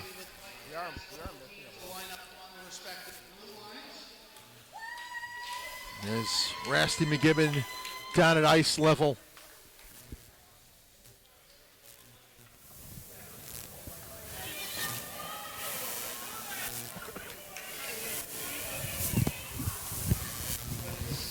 I'd like to announce the officials from the ACHA that will be here participating in the awards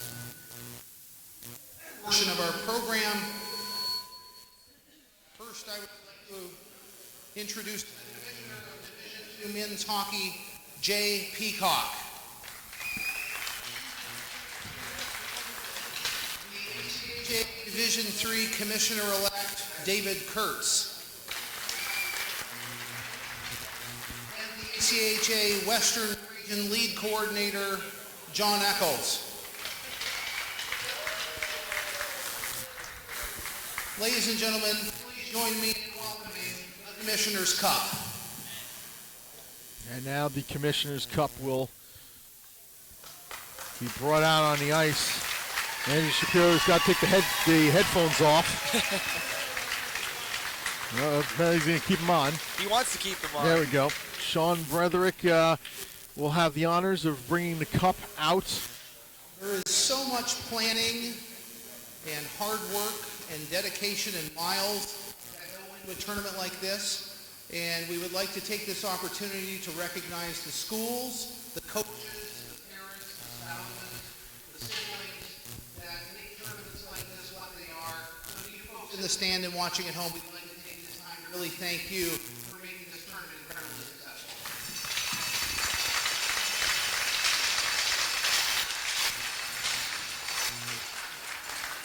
At this time, we are going to announce the second team All-Stars. If you are mentioned and you happen to be in the stand, we would welcome you down to ice level to receive your award.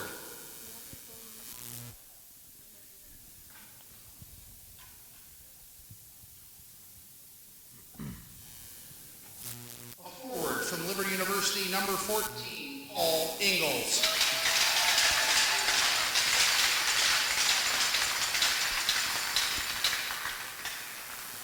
A forward from Florida Gulf Coast University, number 19, Nathan Pellegra.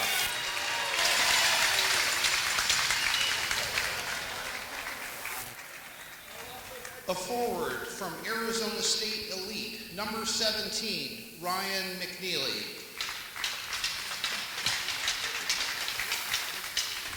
A defenseman from Arizona State Elite, number 8, Zach Bayer. A defenseman from Miami University, number 28, Jim Berger. And a goaltender from Miami University, number 30, Taylor Lay. At this time, we would like to recommend the first tournament all-star team, a forward from Florida Gulf Coast, number 16, Dylan Dupre.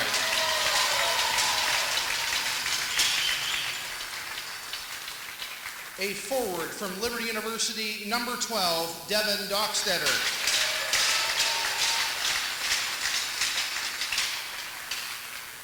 A forward from Florida Gulf Coast University, number 10, Dan Echeverry.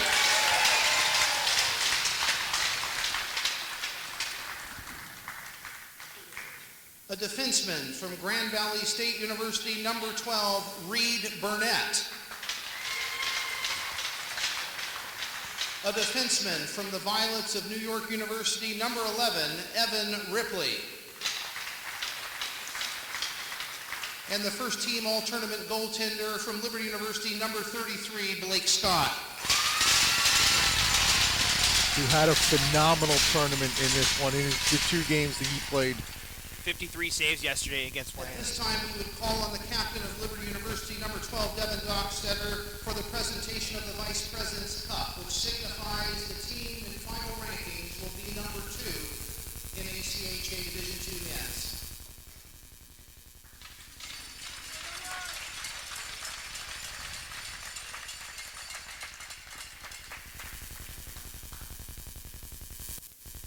At this time, we would like to recognize the tournament MVP, a forward from Florida Gulf Coast University, wearing number 10, Dan Echeverry. In his final game, he gets the tournament MVP.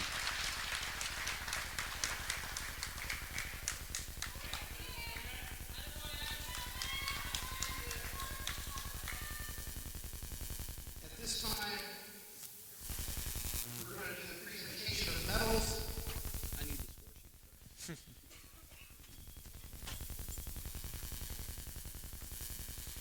From Florida Gulf Coast, number 29, Mike Reed. Redemption for Mike Reed. Defenseman, number 6, Rob Marlinski. A defenseman, number 3, Logan Garst. A winger, number 12, Jordan Klotz. Number 19, Nathan Pellegra.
just one thing left to do, and that's the... At this time, we would call on the captain, Dan Echeverry, and his alternate captains as Jay Peacock, Division II Commissioner, presents the Commissioner's Cup to your 2015 National Champion, Florida Gulf Coast University Eagles. Dan Echeverry has the cup. A couple of pictures. And then there's the cup.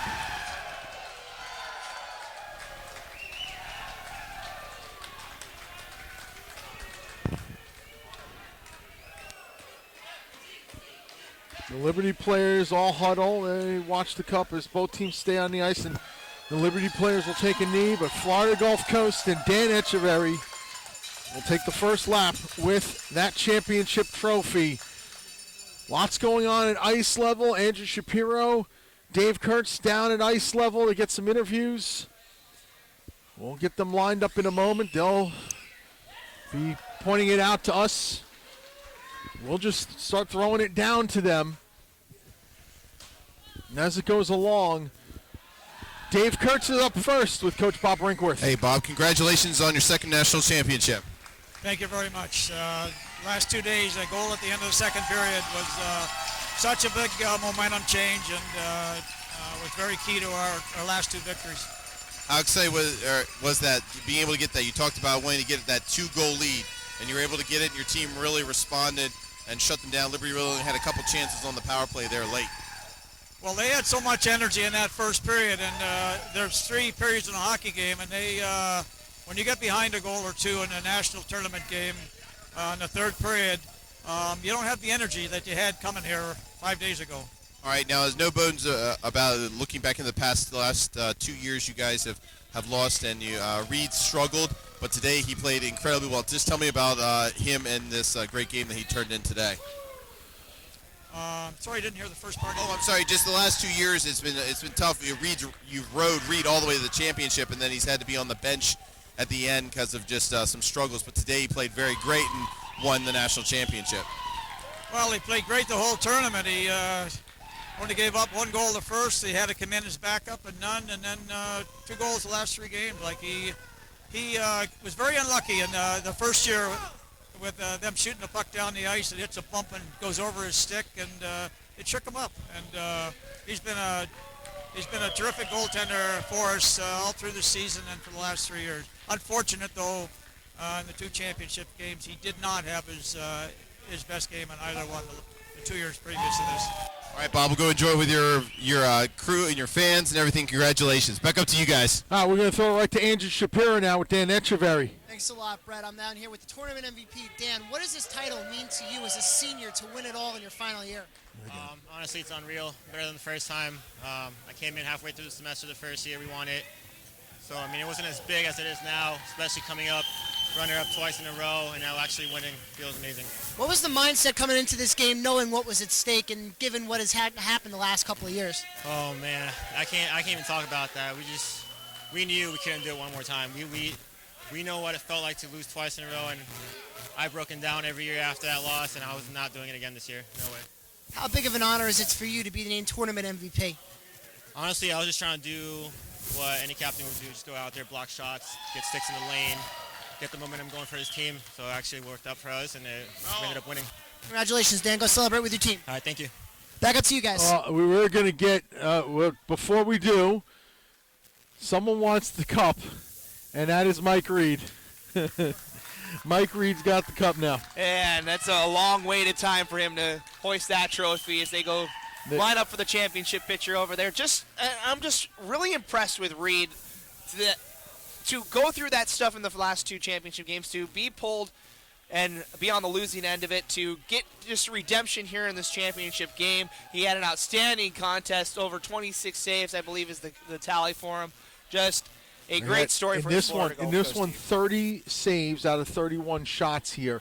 35-31, the shot advantage in favor of, 36-31 if you count the empty netter, in favor of Florida Gulf Coast in the end. And they are your 2016 ACHA Men's Division II National Champions. Taking a picture now down at ice level Dave Kurtz is going to get Mike Reed in just a moment. Andrew Shapiro might have another interview going on. But this is definitely one that the Eagles wanted. Just a great, solid run from them in the tournament, too, Yep. to go undefeated in pool play. As we mentioned, they had some tough competition to go up against in their pool play. Not really tested that much. They owned the third period pretty much the entire tournament, as we saw against Arizona State on day 3, Grand Valley State yesterday, and then, of course, in this one as well. And just a phenomenal effort from the Eagles this year. They're calling one of the team managers over now, and got to get all this is. I was going to mention this as we went down. This is the time where you think about the staff and all the other people that made this season possible. Yeah. No one wants to be left out of this one. Nope. Mike Cimello will escort her to the team picture. I don't know who else they're calling, but everybody now in, and everybody hooting and hollering. A well-deserved national championship for Florida Gulf Coast here. 4-1 victors over Liberty University, who put up a great effort here today, but ran into a Florida Gulf Coast team that was determined to come away with a national championship. It's going to be a party down back to Fort Myers, I can tell you that much. Yeah, it will be. They're probably partying down there right now. We know some students were already posting on Twitter that the championship game would be on their minds and possibly on their tablets or smartphones. So we imagine some classwork is getting done, but possibly not Probably too not much. a whole lot here on a Tuesday afternoon. Nope. They're still posing for some more pictures as we await some of the players, including Mike Reed. And that's a big story. Mike Reed getting the redemption after having 2 subpar games and 2 consecutive championship games. He played so well every other game in tournaments and just couldn't get over the bugaboo. But today, in a resounding way, Mike Reed does come up with the championship-level performance. Is Dave working on getting him back to a camera view so that we can have an interview with him. Andrew Shapiro is going to be working on somebody, I believe, as well.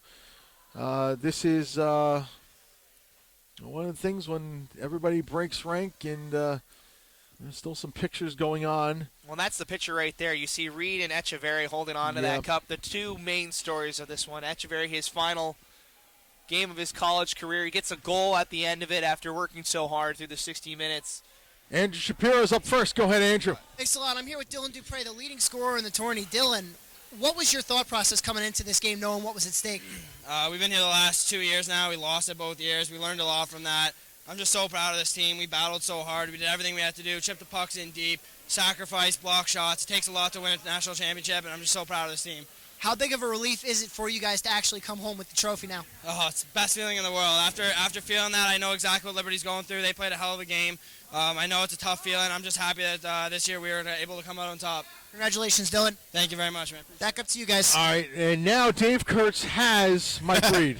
Yes, so finally have Mike Reed. Mike, congratulations. You're the national championship goalie for Florida Gulf Coast. How's that feel? Feels amazing. After 3 years, I can't even describe it. I mean, it's... If I could curse, I would. Well, and I talked to your coach, and I said, it's well that you have led this team the last or 3 seasons, and the national championship game hasn't been kind to you the last 2 years. But this year, especially, I even said to a couple guys afterwards, first period's over. Mike Reed's still looking good. This could be a good night for FGCU. And so just talk to me your feeling just going into the locker room. Score was 1-0. You guys were up. First time in the tournament you can say that, or in the national championship game. How's that feel for your confidence? For mine personally, it was great. I mean, all tournament, the boys played unreal. I think we played our best hockey since we got here, all season. I could say for the last 3 years, to be honest. Everyone just wanted it badly, and we just came out here and pumped everybody we had to play. All right, so that you look up at that clock, you probably couldn't move quick enough, even though you were up a couple goals. When that buzzer goes, who's the first guy you went to? Whoever was closest to me, all of them. I don't know. Probably 16, I guess. All right, well, congratulations, and guess what? You're the national champ. I know. Pumped. Thank All right. Hey, you want to say hi to anybody at home? My parents and everybody, they're actually on the ice right here, so. All right, we'll go celebrate with them. Everybody at home in FGC, if you're watching, thanks for all the support. Love you guys. All right, man. Go enjoy with your fam. All right. Thanks. Back up to you guys. All right, and looking around trying to see if Andrew Shapiro's got anybody else. It's a mass of humanity down there right now. It's a party down there, that's for sure. It is definitely a party. Andrew Shapiro. Oh, before we do, I can't. Finally, Shapiro popped free. Let's go back down. Dave Kurtz. And I've got Logan Garcia. Logan, you're talking to some family or friends here. Hey, great tournament. Had to play D. Had to play a lot of D. You guys were. Seems like every other shift you were out there. How important was the play of Reed today, as well as your D pairings? It's huge. You know, anytime you get a hot goalie in net, you just got to think you're going to come out on top. It boosts everybody's confidence. Along with the D pair, we're rolling 4D. Ultimately, the whole game, we just got to keep working. You know what you're playing for, and you just got to come out and keep working. And we ended up getting it today. We ended up winning. Yeah, this team kept running into obstacles the last 2 years in their national championship aspirations. What changed when you guys came in today from maybe the last 2 seasons? Discipline, really, I guess. I don't even know. This year it was just ours. We knew it was ours, and we came here and we took it. All right, well, congratulations. Go enjoy with your teammate. Thank you. All right, back up to you guys. All right, thank you very much, Dave. See if they're going to gather another interview or two. I know Nathan Pellegrino's been on a few of these teams. Mike Ciamello's been there. I'd like to hear from Ciamello if we can find him for one of those find guys. Ciamello, yeah. I mean, these guys have been to the last couple of them.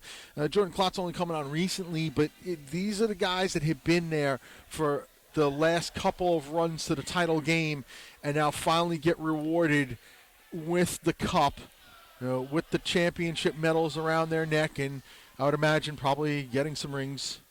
So absolutely. I would imagine championship rings going on. Well, and imagine the feeling, too. You're on that opposite blue line having to watch the awards the last 2 years.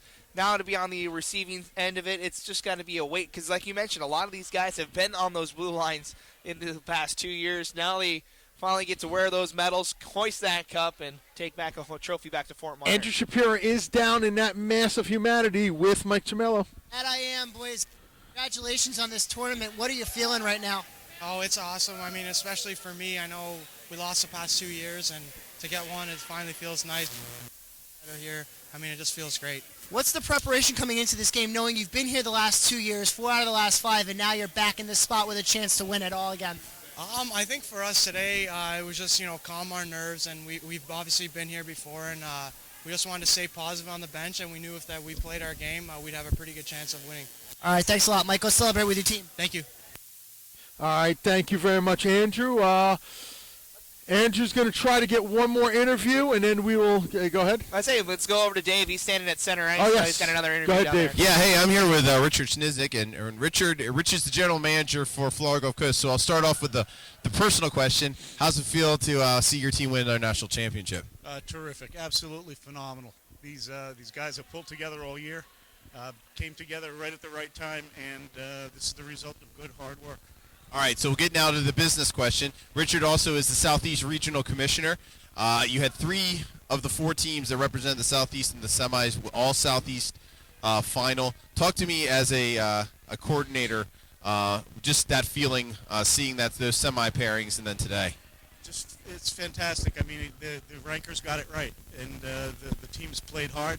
The teams are excellent teams. It's just a great thing for the Southeast, that's for sure. All right, Richard, well, congratulations on being a good commissioner, getting those teams in, and go celebrate with your family and your friends in this team. And, hey, now it starts 2017, right? Already started. Thanks, Dave. All right, we'll go back up to you guys. Actually, we're going to send it down to Andrew Shapiro. Go ahead. Thanks a lot. I'm here with Jordan Klotz. Jordan, a great game today. You played a great tournament all 5 days. Talk about what you're feeling right now. It's surreal, It's just, you can't even explain it. So devastating out in Utah against NYU, and, we just didn't want to have to feel that again. So it's really nice to be on the other side. Now, you weren't here for the championship in 2012, so was there some kind of redemption factor, knowing that you guys have won this before and you guys want to get back there to that promised land again? We have a great leader in Etch, and he was the only one on the team that actually won it. So he was telling us it's the best feeling in the world. You guys definitely, you got to do it, and he just coached us through it. You're coming into the third period up by only a goal. What was the message in the locker room after that second period there? We just had to keep playing our game, you know. We were getting pucks deep, we were grinding, we were getting our chances, and we knew we were going to finish on them. Thanks a lot. Go celebrate with your team. Thank you very much. Back up to you guys. And with that, I'm going to send it down. I'll join you in a minute, but I'm going to send it down now to Dave Kurtz to start the final wrap-up here. All right, thank you very much, Brett. We'll see you down here in a second. I'm just joined with some of my broadcast partners. Everyone's going to be coming back out, but just going to pass the mic around, and then I'll finish it up. But just some thoughts about the tournament, thoughts about the championship game, and moving forward into the future here in the ACHA. So we'll give it first to Brandon Coburn from LU. All the pressure on myself here. I got to congratulate, obviously, Florida Gulf Coast, a team that, like we've been all saying, they've been here for 3 years. They hadn't won it, and you got to give them congratulations. What a year that they had.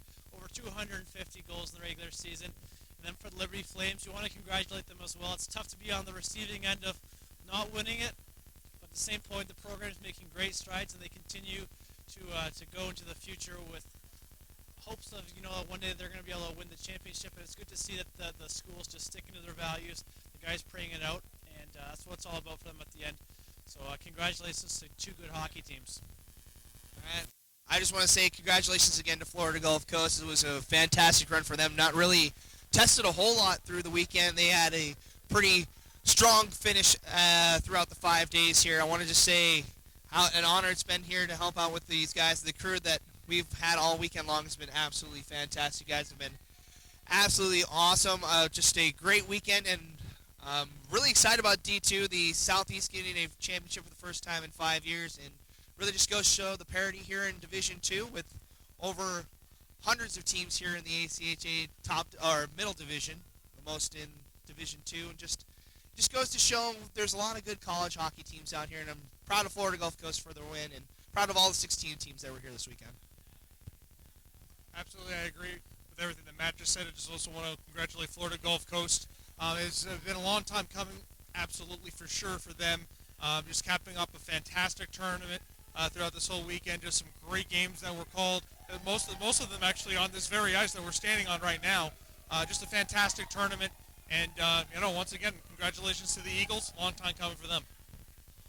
Yeah, congratulations to Florida Gulf Coast on a great game, a great tournament, a great season. I told Mike Reed off camera, I think I saw the monkey dancing out here at center ice that jumped off his back after the buzzer ended. But congratulations to Liberty as well for a great game, a great tournament, a great season. All these teams that came out here, they played so hard for 3 days, sometimes 5, and it's been an honor to work with guys standing next to me, to my left and to my right. And Josh, to you on the camera, a great job also as well. And we're looking forward to some great things moving forward. I think another thing we have to address here is 138 academic All-Americans playing in this weekend's tournament. It was that's definitely something that speaks volumes for the ACHA, as well as the competition on the ice. Tonight didn't end up going overtime, but there were a few overtime games, a lot of drama going into this whole championship series, and this is another fine one. Congratulations to Liberty to getting here in the championship game, 2 overtime games to reach this point. Devin Dockstader getting both overtime winners.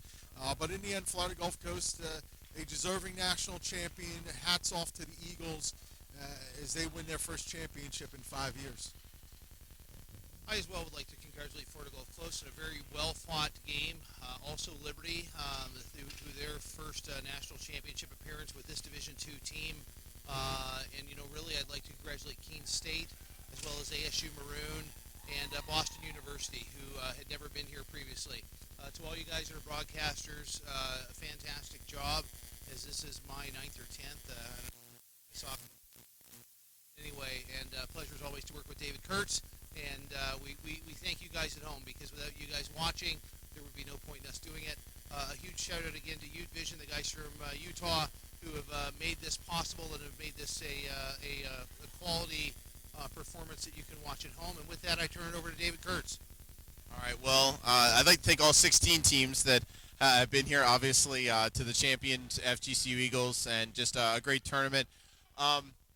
It's always fun to come to these things. It's always fun to set these things end and have a great game like we saw here today. That's all you can ask for. I think the ACHA is getting better and better. We'd like to thank Jay Peacock, the new ACHA Division II champion, or commissioner, for inviting us back. Also, I thank Mike Wally, the executive director.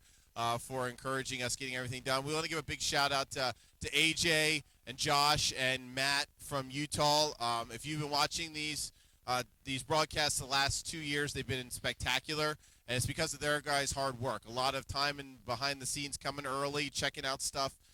You'll never know how much time it takes to get those things in, so I appreciate you guys. Thank the WPU guys for coming, as well as Brandon and Patrick, who's not with us, and Red had to go back. But, we put a lot of time into getting in broadcasters here, and they do a great job, and we appreciate them. This is my 12th year, and if you're following, it is my final year. I will be taking over in D3 as the commissioner, so I'd like to thank all these guys. We're going to miss Matt as well. Matt in Utah heading up to D1, so he's going to do great things up at D1. We got to convince them not to put Ute Vision up there to make them look better than us, but we'll figure it out. But we'd like to announce that Brett Luthner will be taking over as Chief of Broadcasting in D2. I want to congratulate him on that, and I think he's going to do a great job, and he'll continue to provide you guys down here at D2 with incredible broadcasts. And so that's it. I would like to give one final thank out to Mike. We miss him, and I personally thank him for saying yes when I called 12 years ago and said, hey, can I call some hockey? And we love you, buddy, and I hope you're proud of what you saw today, wherever you're at, and congratulations to FGCU. So next year we'll see you in Columbus and for another ACHA Division II National Championship. This is Dave Kurtz for all the guys here and all the guys behind the camera and behind the scenes saying so long and God bless.